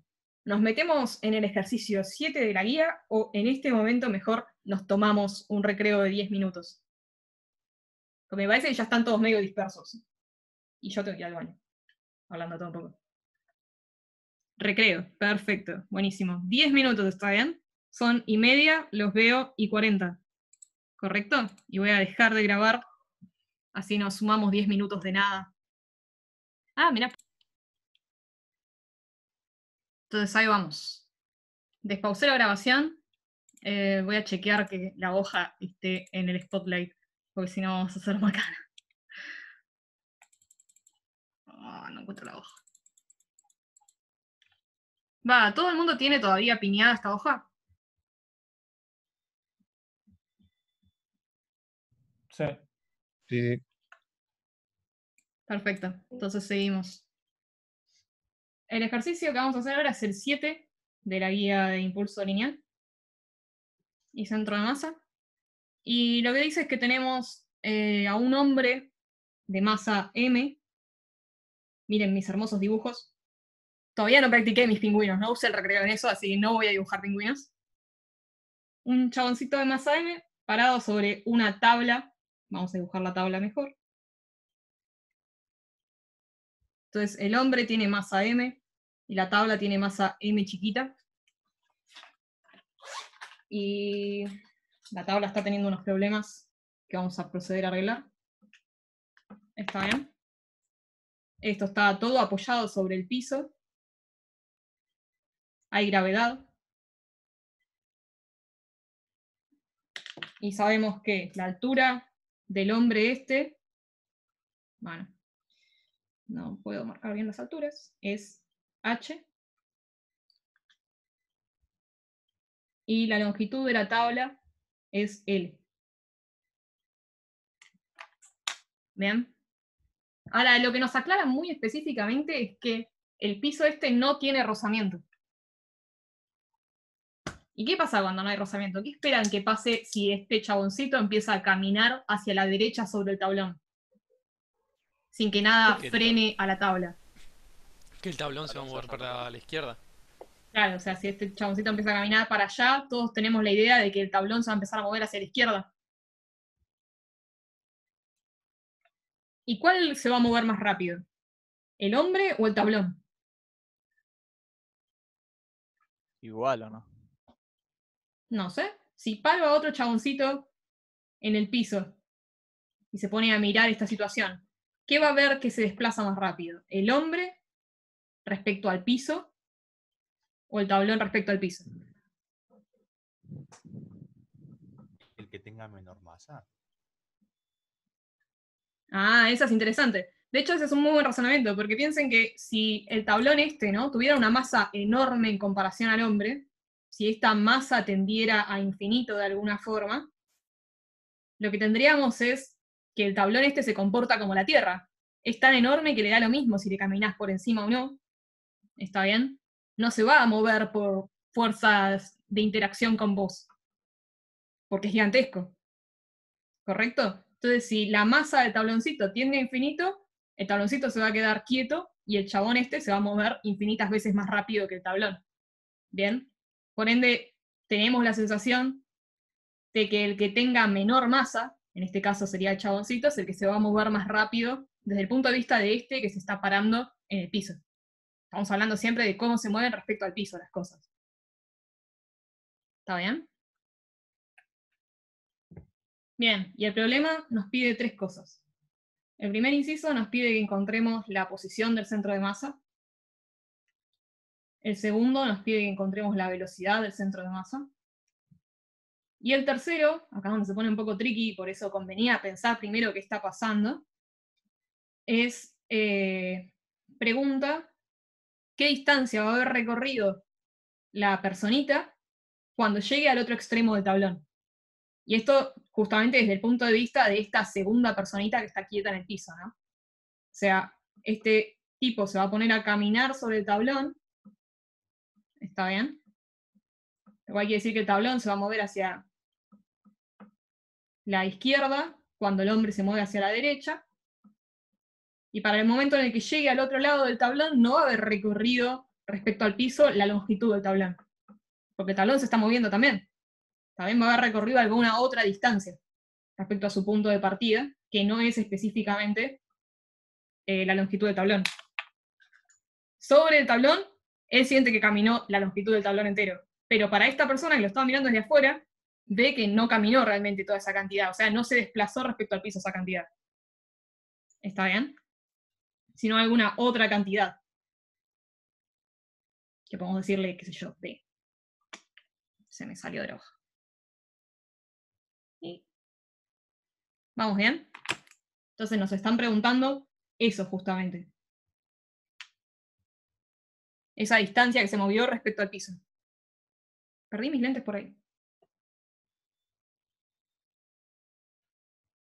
Entonces, ¿qué es lo que nos hace pensar que justamente cuando el hombre camina hacia la derecha, el tablón se tiene que mover hacia la izquierda? Intuitivamente, ¿en qué estamos pensando? La tercera ley de Newton. En fuerza de acción y reacción, o sea, vos estás pensándolo en términos de la guía de dinámica de hace, se siente como si fuera el año pasado, pero fue hace un mes y medio o 2, en el cual había un problema en el cual teníamos un plano inclinado y una masita, ¿no? ¿Se acuerdan de este problema? Y el plano inclinado nos decían que tenía cierta masa, no necesariamente infinito, sino que también se podía mover. Entonces todo esto lo resolvíamos planteando fuerzas de reacción e interacción, sacábamos la normal, sacábamos cuánto era la fuerza que le estaba haciendo uno al otro. Era un lío. Era literalmente un lío. Si no podés decir que como no hay fuerzas externas, tenés que conservar el centro de masa. Entonces si uno se mueve por un lado, el otro se tiene que mover para el otro para compensar. Claro, perfecto. Estamos en la guía de impulso, ¿no? De impulso lineal. O sea que no nos hace falta pensar en fuerzas de interacción entre las cosas. Porque una vez que nos paramos y miramos toda la imagen completa, si analizamos todo el sistema formado por el tipito y el tablón, ¿está bien? Sabemos que la suma de fuerzas totales sobre este sistema tiene que ser 0, y que por ende el impulso se está conservando, el impulso total. Lo cual quiere decir que cuando este chaboncito tenga una velocidad para la derecha, el tablón necesariamente tiene que tener una velocidad hacia la izquierda. ¿Está bien? Ahora, ¿por qué la suma de las fuerzas externas es 0? ¿Quieren que hagamos un poco más en detalle eso? ¿O me lo creen? Suma de las fuerzas externas. ¿Qué fuerzas externas están actuando sobre este sistema? Los pesos y las normales. Claro, los pesos y las normales, nada más, ¿no? Después va a haber una cierta fuerza de interacción. ¿Las normales en plural son fuerzas externas? Una sola. Claro, vamos bien. O sea, vamos a tener los dos pesos que le está haciendo la Tierra a todo este sistema, que eso sí, definitivamente es externo. Y después va a haber una fuerza que le hace el piso al tablón. ¿Está bien? Voy a volver a dibujar por las dudas. Tenemos al tablón, tenemos a la personita. Y las fuerzas vienen a ser sobre el tablón, va a haber una normal para arriba. Va a estar su peso para abajo. ¿Está bien? Y va a haber una cierta fuerza de interacción que le hace esta personita.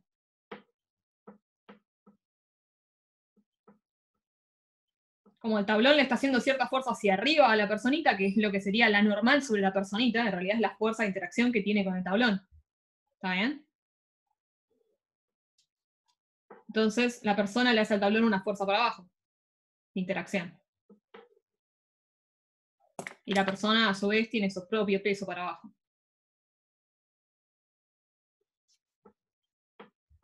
¿Vamos bien? Y aparte, cuando la persona camine, el tablón le va a estar haciendo algún tipo de interacción en sentido horizontal también, ¿no? Va a haber un rozamiento con el tablón, que es lo que permite que la persona le camine por encima. Entonces, esta fuerza de interacción, en esta situación en la que está todo quieto, va para arriba. Pero cuando el hombre se empiece a mover hacia la derecha, le va a estar haciendo una fuerza hacia atrás a esto. Entonces, el ángulo con el que está esta interacción va a cambiar. ¿Está bien? Pero cuestión que son fuerzas de interacción. Son fuerzas que están entre los dos sistemas, y si yo agarro y las sumo todas enteras, por más que esta fuerza señale para ahí, o señale para el costado, que vendría a ser una cosa así, ¿no? Se va a cancelar, porque voy a sumar una fuerza y voy a sumar su puesto. Cuando esté sumando todas las fuerzas en total. Y en todo caso, justamente para eso escribimos externo, para acordarnos de que hay que sumar las fuerzas externas nada más. Y olvidarse de la fuerza de interacción. Bien, entonces acá la única que tenemos que contar es la normal que le hace la Tierra al tablón, pero no la fuerza que le está haciendo el tablón a la persona para que no atraviese el tablón. ¿Está bien? Vale, ¿puedes explicar de vuelta esa diferencia entre las dos fuerzas? O sea, dijiste que están las externas y las de interacción. Claro, justamente. Fíjate que al tablón en sí, ¿qué le pasa? Está apoyado sobre la Tierra. Entonces, la fuerza que lo mantiene quieto verticalmente es la fuerza que le hace todo el planeta Tierra al tablón. Esa es una fuerza externa. Porque nuestro sistema que vamos a estudiar va a ser el tabloncito más la persona. La masa chiquita más la masa grande. Y acá tenemos un tercer cuerpo que vendría a ser todo el planeta Tierra, que le está haciendo cierta fuerza para que no lo atraviese. ¿Está bien? Lo mismo pasa con los pesos. Son interacciones que tiene con el planeta Tierra, que está fuera del sistema. Este es el sistema y el planeta Tierra está fuera. ¿Está bien? Pero la persona en sí, la fuerza que le está haciendo que no se pueda meter adentro del tablón, es una fuerza que le hace el tablón a la persona.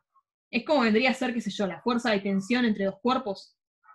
¿Está bien? Un tipo de fuerza de interacción entre estas dos.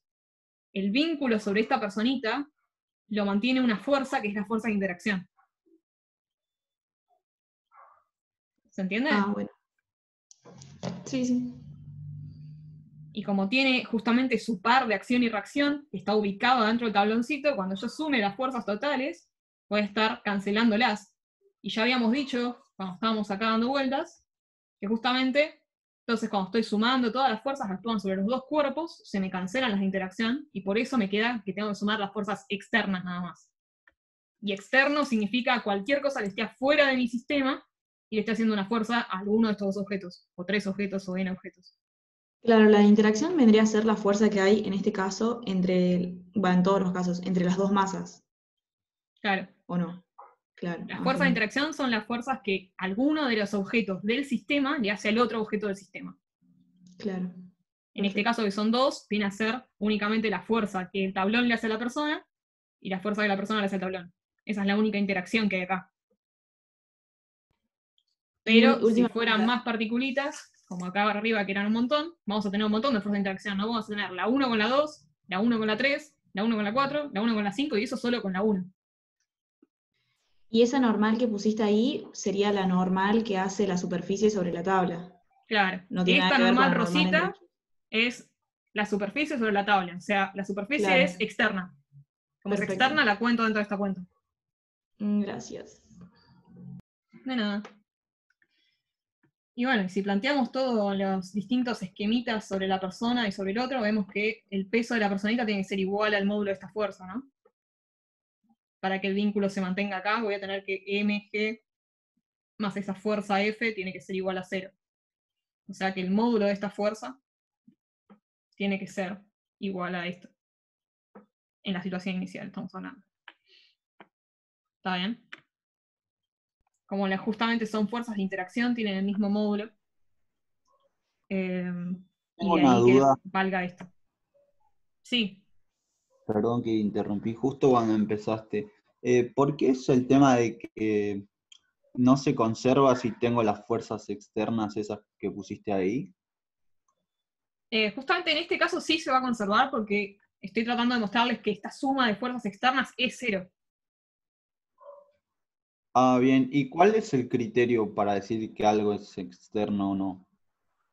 Externo, nuevamente lo repito por las dudas, es cualquier otra cosa, cualquier cuerpo o particulita que no esté dentro del sistema actuando sobre alguna de las partículas del sistema. Por eso, cada vez que hacen un ejercicio de esto, lo que conviene es pensar cuál es el sistema. En el caso de la roca, por ejemplo, mi sistema era la masa m al principio, que se convierte en m1 más m2 más m3. Este es mi sistema. Entonces, si Ah, alguna de las estrellas que estaba fuera de mi sistema hiciera algún tipo de interacción a estos objetos, eso sería una fuerza externa. ¿Está bien? Y en este caso de acá, una fuerza externa son las que está haciendo la superficie de la Tierra sobre el tablón.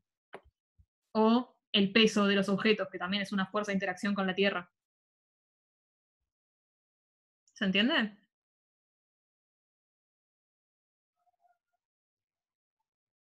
Si no se entiende, séme honesto.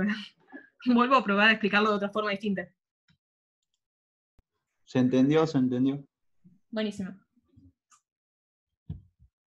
Entonces, fíjense que por el vínculo de que acá no hay movimiento vertical, entonces tiene que valer esto.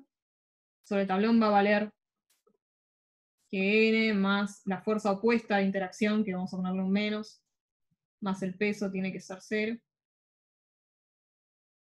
Y cuando justamente sumamos estas dos ecuaciones, llegamos a esto de acá. Claro, primero lo que haces es poner un sistema de referencia en la persona, después en la tabla y después lo sumás. No es exactamente poner el sistema, sino justamente mirar primero a la persona, decir, bueno, ¿cuáles son las fuerzas externas que hay sobre la persona? Tal y tal. Y después correrse a la tabla. Y decir, bueno, ¿cuáles son las fuerzas externas sobre la tabla? Y todas las sumás por igual.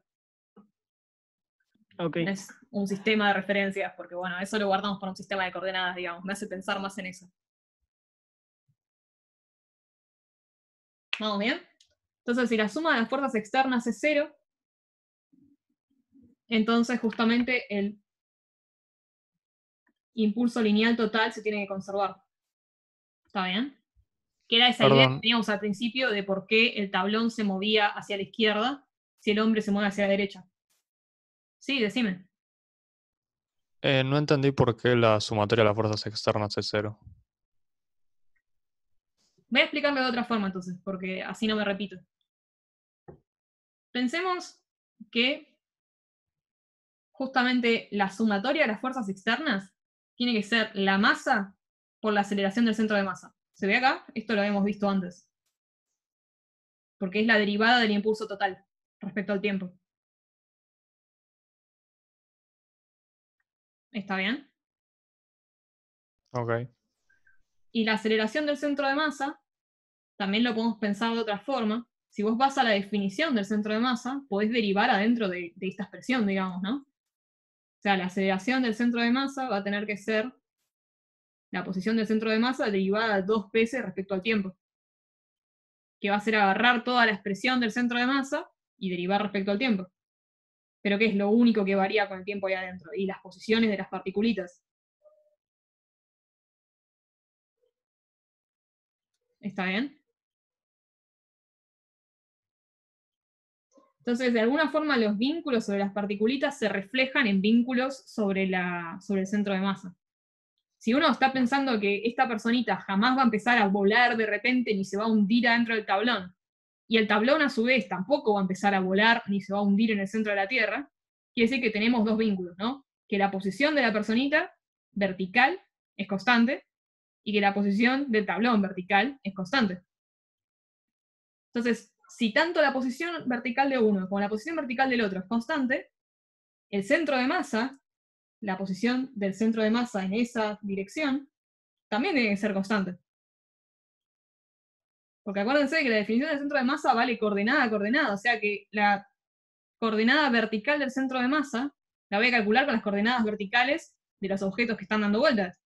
Si estos se mantienen siempre constantes, entonces esta se mantiene siempre constante, ¿está bien? Y para que se mantenga siempre constante, la suma de las fuerzas externas tiene que ser 0, en esa dirección al menos. ¿Se ve entonces por qué al menos en la situación inicial vale esto?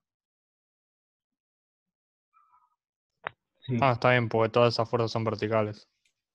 Claro. Ok. Y además porque dice que está quieto.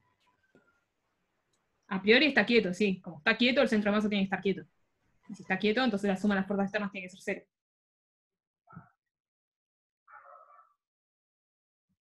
Ahora, estas fuerzas externas son siempre verticales, pero siempre, ¿o no? Más allá de que la interacción entre los dos objetos, de repente cuando el chaboncito empieza a caminar, tenga que cambiar el ángulo de la interacción entre los objetos, las fuerzas externas siguen siendo la normal que le hace el tablón al piso, perdón, al revés, el piso al tablón, que es vertical únicamente. Recordemos que no hay rozamiento, o sea que el piso no le puede hacer fuerza horizontal al tablón. Y después los pesos, que son siempre verticales también, siempre apuntan hacia el centro de la Tierra. ¿Está bien? O sea que estas fuerzas, las tres fuerzas, son siempre verticales. No hay fuerzas horizontales externas, todas las fuerzas externas son verticales. Si se choca contra una pared, ahí estamos hablando de una cosa totalmente distinta. Sí, ahí va a haber una fuerza de vínculo horizontal que no le va a permitir atravesar la pared. Pero no es el caso del problema. El problema dice, imagínate que acá tenés un lago helado, infinito, eterno, y arriba hay una persona con un tablón. Y hay un pingüino afuera que está mirando a la persona con el tablón.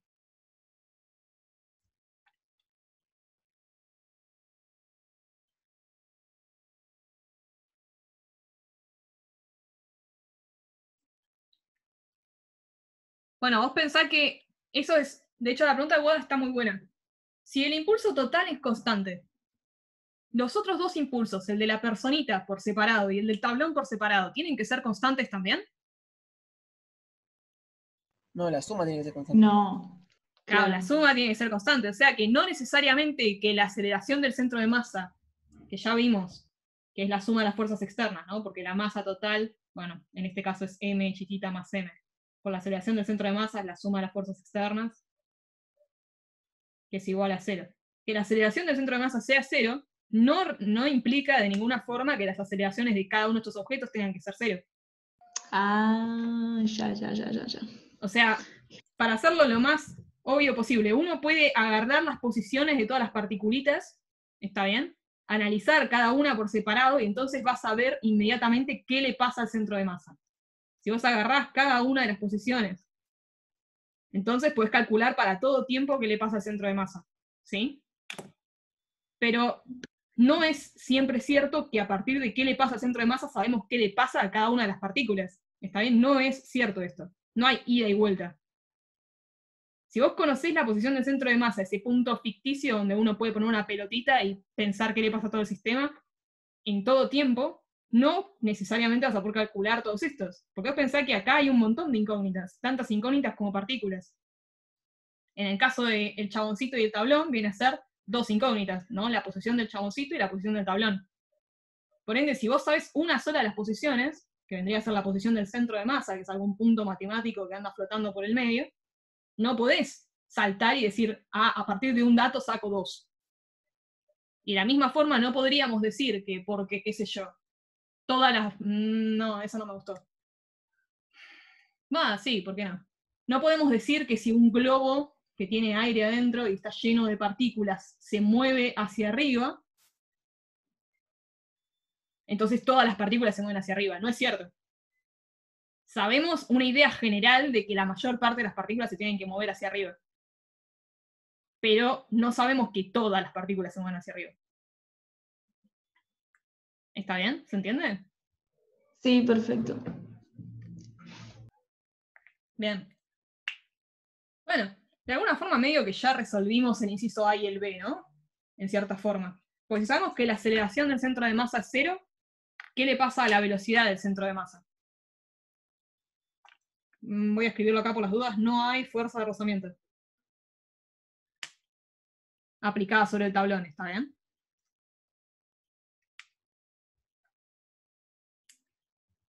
Cuestión, la aceleración del centro de masa es 0. ¿Qué le pasa a la velocidad del centro de masa? Ups, vamos con la hoja para arriba. Perfecto, la velocidad del centro de masa tiene que ser constante. Está bien, porque agarramos la aceleración, la integramos una vez y nos va a dar algún tipo de constante.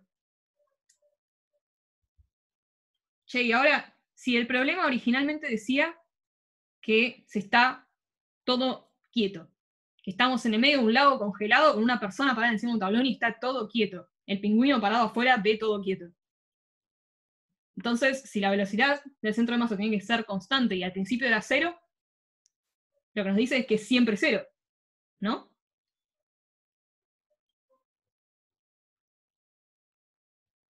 ¿Se entiende? Sí, sí, sí. Bien, buenísimo. Y si la velocidad del centro de masa siempre es 0, ¿qué le pasa a la posición del centro de masa?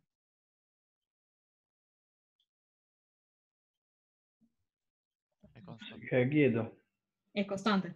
Se queda quieto. Este punto matemático del centro de masa, si lo calculamos en la situación inicial, va a estar siempre clavado en el mismo lugar en el espacio por más que el chaboncito se siga moviendo. ¿Está bien? El centro de masa se va a quedar clavado donde estaba al principio.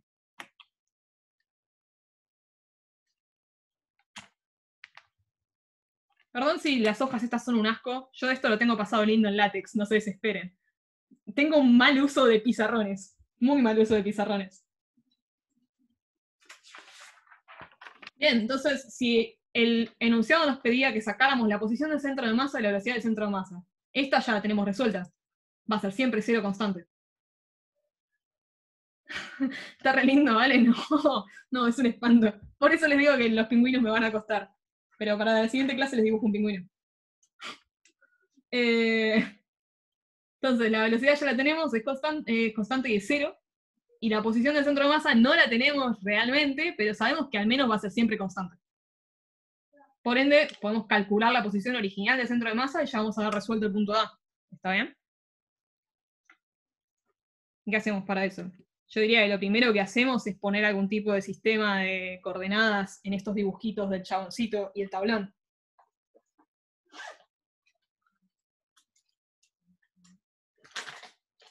Encima perdí la regla, olvídense. Ahora los dibujos van a salir más feos todavía. Entonces, elegimos algún tipo de coordenada que tenga sentido, imaginamos un tablón que es muy finito, y ponemos el eje X así. Y aparte imaginamos un chaboncito que es muy delgadito, y lo atravesamos con el eje Y. Eso sería una cosa razonable para hacer.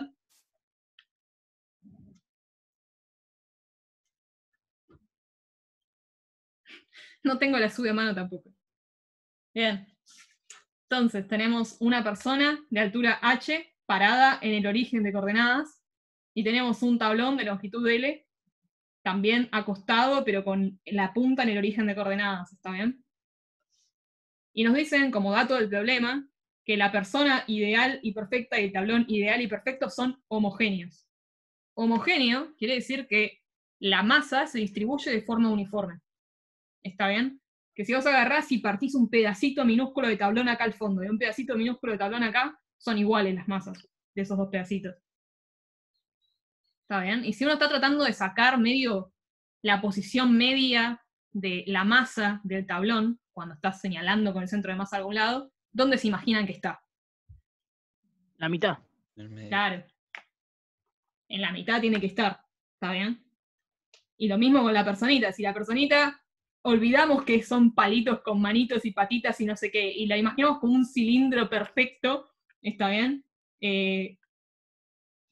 Y homogéneo, entonces su centro de masa va a tener que estar a la mitad de su altura. ¿Está bien? Por ende, al principio, en la situación inicial,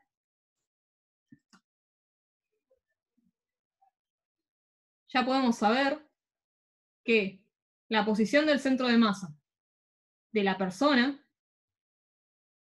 tiene que ser h sobre 2 en i. ¿Está bien? Sí, lisa y llanamente estoy escribiendo lindo esto. Que a la mitad de su altura y en el origen de coordenadas, porque lo elijo de esa forma, porque soy astuta, ¿está bien? Tiene que estar el centro de masa de la personita. Y esto a tiempo cero, ¿no? Y que la posición del centro de masa del tablón, por simple analogía, tiene que estar, ¿dónde? En la mitad de la longitud, pero en X, ¿está bien? Esto también es a tiempo cero. ¿Vamos bien? Y ahora sí, si tenemos la posición de las dos, podemos sacar fácilmente el centro de masa. Solo hay que hacer la cuenta correspondiente.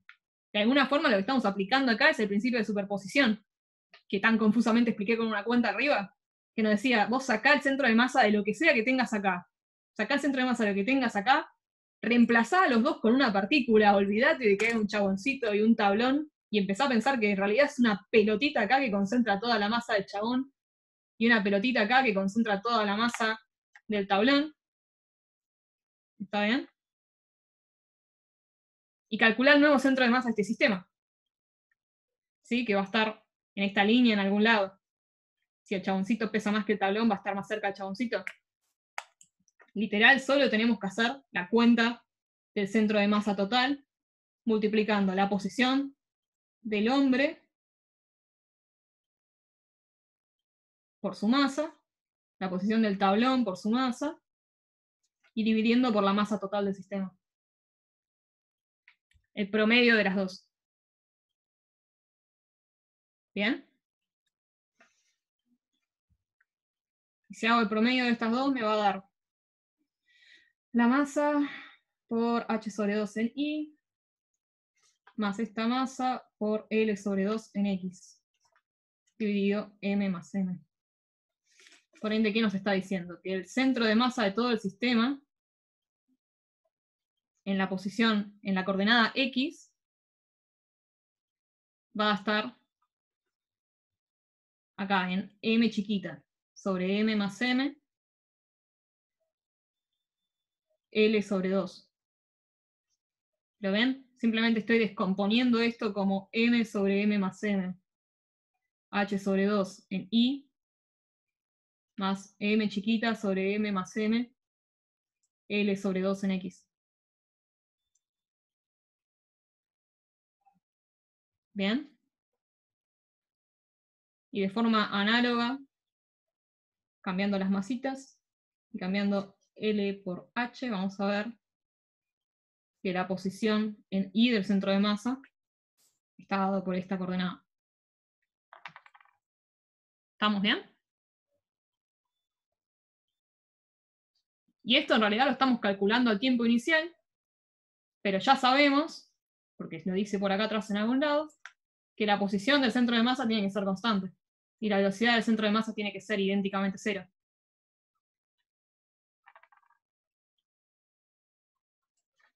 En consecuencia, cuando estamos sacando que el centro de masa a tiempo cero es igual a todo esto de acá, ya tenemos la respuesta, ¿entendés?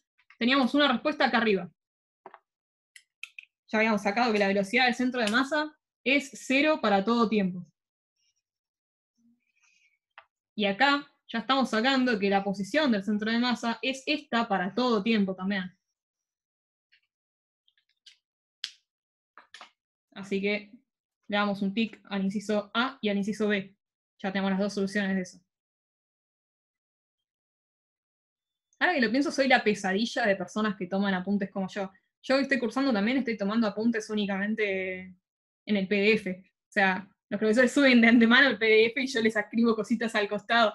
Entonces, cuando no suben el PDF de antemano, lo que hago es sacar capturas de pantalla de lo que sea que tienen. Y con una persona como yo dando clase que hubiese vuelto totalmente loca de remato. una especie de collage de Paint. Perdón, Patricia, entonces, mil disculpas. Te digo que posta que el PDF es muy lindo. Me esforcé en el PDF y está todo ordenadito. Así que sí, no te calientes tanto en hacer este collage. Bien, entonces tenemos el inciso A, tenemos el inciso B. ¿Y cómo hacemos el inciso C? ¿Cómo sacamos esta distancia que recorre el chaboncito de acuerdo a la perspectiva del pingüino?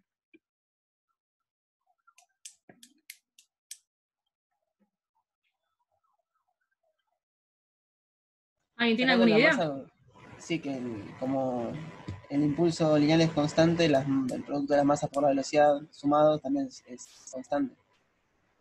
Ok, está bien. Pero eso medio que nos va a decir de alguna forma que podemos sacar la velocidad de uno de los dos en función de la otra, ¿no? Porque acordate de esto. Si vos tenés los datos sobre el centro de masa, no podés saltar sí o sí acá. Esto representa un solo dato, ¿no? Si vos tenés, qué sé yo, la velocidad del centro de masa, es un único dato. Solo un dato. ¿Está bien? Entonces no podés sacar las velocidades de todos los cuerpos a partir de un único dato. Vas a sacar la velocidad de alguno de los dos cuerpos en relación al otro. Vos sabés que como este punto tiene que quedarse con velocidad cero en el espacio, cuando este chaboncito se mueva para allá, entonces el impulso que tenga este chabón se tiene que compensar con el impulso de la tabla. Entonces podría sacar el impulso de la tabla en función del impulso del chabón. Pero eso no te resuelve realmente el problema, ¿no? Hay una forma más fácil todavía de hacer todo esto.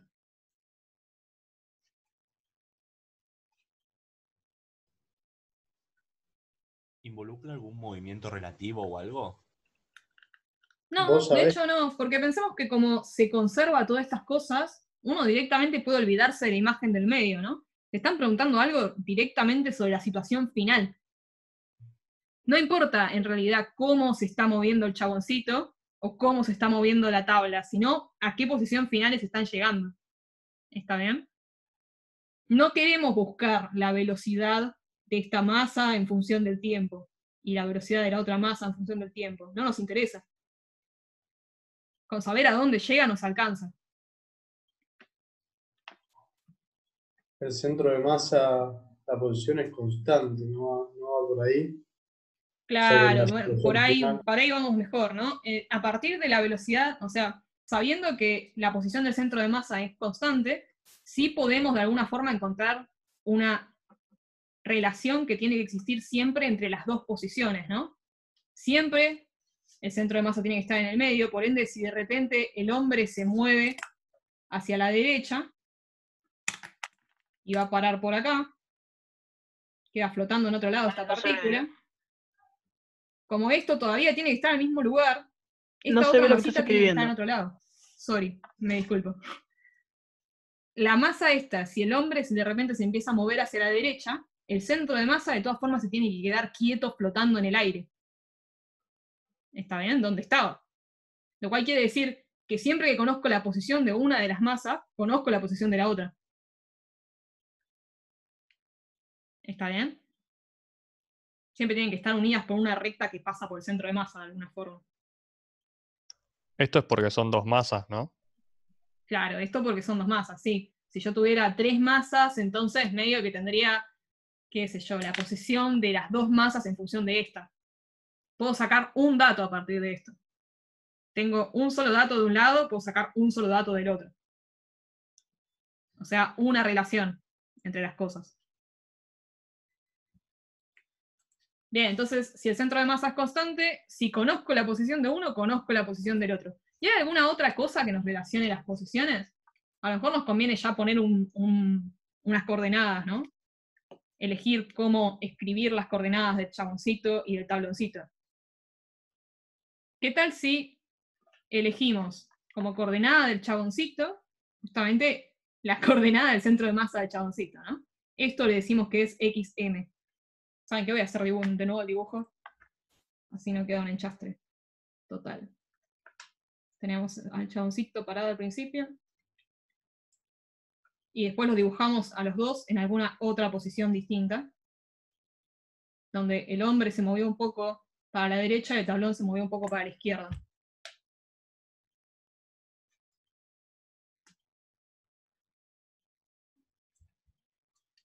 pero el pingüino todavía ve las cosas quietas donde estaban, ¿está bien? El pingüino tiene la vista fija en este punto de acá. Entonces, a la coordenada del hombre le decimos coordenada m grande, por decirle algo. ¿Y qué nos conviene elegir como coordenada del tablón?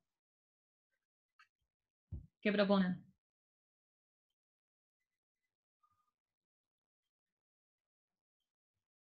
La coordenada del centro de masa del tablón. Podríamos elegir la coordenada del centro de masa del tablón, ¿no? O sea, agarrar el tablón y siempre señalar a la mitad del tablón. Esa es una opción totalmente razonable. ¿Cuál es otra opción razonable? El centro de masa entre ambos. Y no, pero eso se va a mantener siempre constante, ¿no? La idea es que consigas alguna coordenada que te diga cómo se está moviendo el tablón. O sea, tiene que señalar a algún lado del tablón. Extremo delantero. Claro, por ahí podríamos elegir este extremo, ¿no? O este extremo. Los dos serían razonables. Pero pensemos de nuevo en un segundo en qué queremos al final analizar. Nosotros queremos al final analizar la situación en la cual el hombre caminó todo el tablón y se paró acá, en el extremo del tablón. Por ende, medio que es natural elegir como coordenada el extremo derecho del tablón, ¿está bien? Si elegimos como coordenada del tablón al extremo derecho del tablón, que en este caso inicialmente, ¿dónde va a estar? Sabíamos que el tablón mide L de longitud, ¿no? Entonces va a estar en L al principio de todo. Y después cuando el tablón se vaya moviendo hacia la izquierda, la coordenada esa va a empezar a decrecer. ¿Está bien? Pero en el caso en el cual el hombre ya llegó al extremo del tablón, ¿qué le va a pasar a esa coordenada respecto a la coordenada del hombre? Va a ser la misma. Claro, vamos a estar en la situación en la cual tanto la flechita que nos señala dónde está el tablón como la flechita que nos señala dónde está el chaboncito están en el mismo lugar. ¿Está bien? O sea que si elegimos este extremo como coordenada del tablón, ya sabemos a dónde estamos apuntando al final. Estamos apuntando al momento en el cual estas dos coordenadas sean iguales.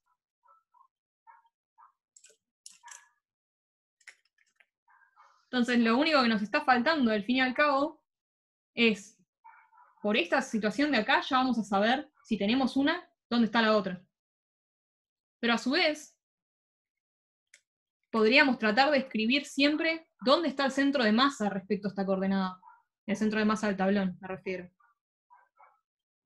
Si sabemos que, por ejemplo, esta coordenada está en 2 centímetros, ponele, respecto al origen que está mirando el pingüino, y que el tablón mide 6 centímetros, ¿dónde tiene que estar?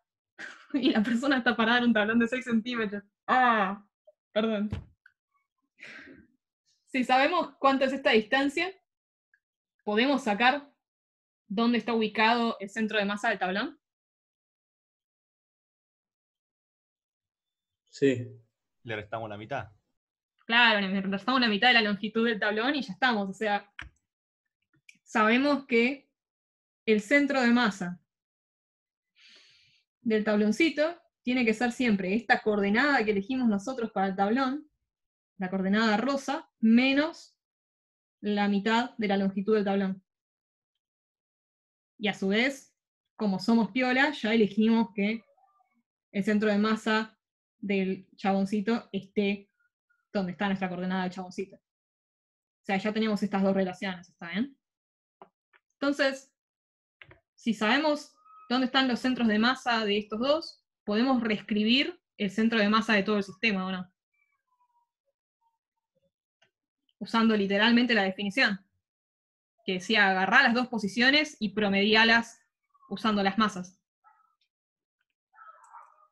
O sea, a partir de estos términos que estamos usando, el centro de masa total del sistema tendría que estar en multiplicar la masa del tabloncito por la posición del tabloncito, del centro de masa del tabloncito, más la masa del hombre por la posición del centro de masa del hombre, dividido la suma de las masas. ¿Está bien? ¿Se entiende hasta ahí? Entonces, el centro de masa, aparte de escribirlo de esta forma que está acá arriba, que es la posición inicial del centro de masa, y que por ende ya sabemos que es la posición siempre del centro de masa, el centro de masa también lo podemos escribir a partir de esta expresión. Esta coordenada nos va a quedar siempre igual, ¿no? Siempre va a estar a la misma altura el centro de masa. Y en X tenemos que escribir toda esta cosa de acá. M por la posición en el centro de masa del tabloncito, que es X del tabloncito menos L sobre 2, más M grande por la posición del centro de masa del hombre, que es nuestra coordenada XM, dividido M más M, y todo eso en dirección X. Se ve que estas dos son formas análogas de escribir la posición del centro de masa, porque esto de acá era a tiempo cero. Y esto es en cualquier tiempo. Está bien, en cualquier tiempo, si sabemos dónde está dónde está parado el chabón, y sabemos dónde está el extremo derecho de la tabla, ya está. Sabemos también dónde está el centro de masa. ¿Bien? Y lo único que no me quedó claro es el eje. ¿El eje está pegado a qué, diría? Estamos eligiendo las coordenadas de forma tal que se cumplen dos cosas. Por un lado, que la posición inicial del hombre, del centro de masa del hombre horizontal, está centrado el eje. Perdón, ahí va. Que esto vale en tiempo cero. Ahí ponemos el origen de coordenadas horizontal. Miramos bien al hombre y lo partimos perfectamente a la mitad con nuestra flecha. ¿Bien? Y después la otra cosa que es razonable elegir es que el centro de masa del tablón, verticalmente, esté donde está el eje X. Ah, ya entendí, gracias. Que esto vale a tiempo cero y que va a valer a todo tiempo también. Pues ya sabemos que el tablón no va a empezar a flotar y no va a empezar a hundirse tampoco en la Tierra. De esta forma es que definimos de una forma piola los ejes de coordenadas. Entonces tenemos esta expresión para el centro de masa y esta expresión para el centro de masa, y sabemos que la posición es constante, por ende esta expresión del centro de masa a tiempo cero va a tener que ser igual a la del centro de masa en cualquier tiempo. O todavía mejor, a lo mejor ni siquiera hacía falta realmente escribir la posición en Y del centro de masa, porque no nos incumbía. Podríamos quedarnos con el dato de que la posición del centro de masa en X a tiempo cero tiene que ser igual a la posición del centro de masa para todo tiempo. ¿Bien? Y a su vez, lo que estamos buscando es el punto en el cual esta igualdad valga. Entonces déjenme reescribirlo de forma tal que tenemos un sistema de dos ecuaciones, donde se vea más lo que estamos buscando. Por un lado vamos a estar buscando el punto donde estas dos coordenadas son iguales. ¿Bien? Y por el otro lado vamos a estar buscando que siempre se cumpla que la posición del centro de masa es igual al principio que al final. O sea, vamos a estar buscando que la posición inicial, que es m sobre m grande más m chiquita por L sobre 2, sea igual a la posición para cualquier tiempo arbitrario que está dada por esto de acá.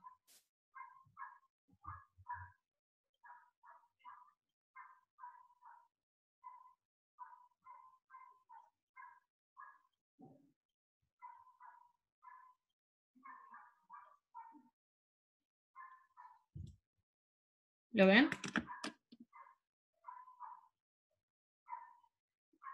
Y de acuerdo a lo que habíamos dibujado al principio, a esta distancia de acá, la habíamos llamado D por decirle algo, la incógnita que estamos buscando entonces es igual a todo esto de acá, ¿no? Podemos agarrar y reemplazar todas las X con D. Esta ecuación entonces se vuelve básicamente D es igual a D. Y la única ecuación que nos importa resolver es esta de acá arriba, donde vamos a tener D acá y vamos a tener D acá. Por ende, todo se reduce a resolver, y fíjense que aparte esto lo podemos tachar, hablando todo un poco. Todo se reduce a resolver que m por L sobre 2 sea igual a m chiquita por D D menos L sobre 2 más M por D.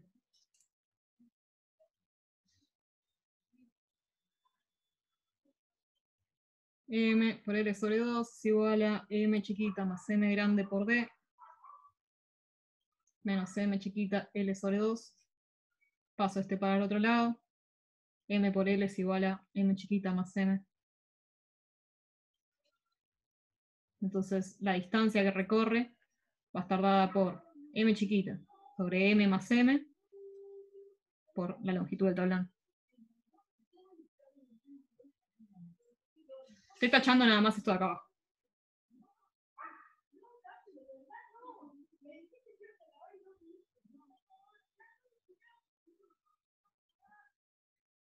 ¿Está bien? Y con eso ya llegamos a la otra respuesta que nos faltaba. Les juro que cuando miran todo esto en el PDF va a ser más ordenado. Mil disculpas. Y probablemente en el PDF no sea un mareo tan grande ver esto.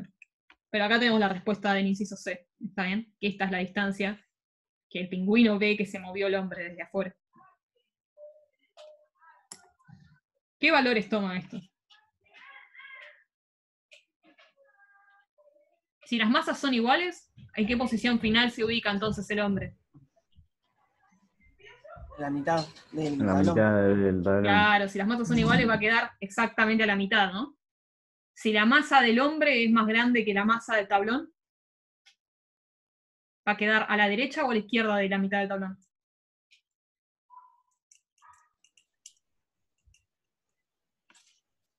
A la izquierda.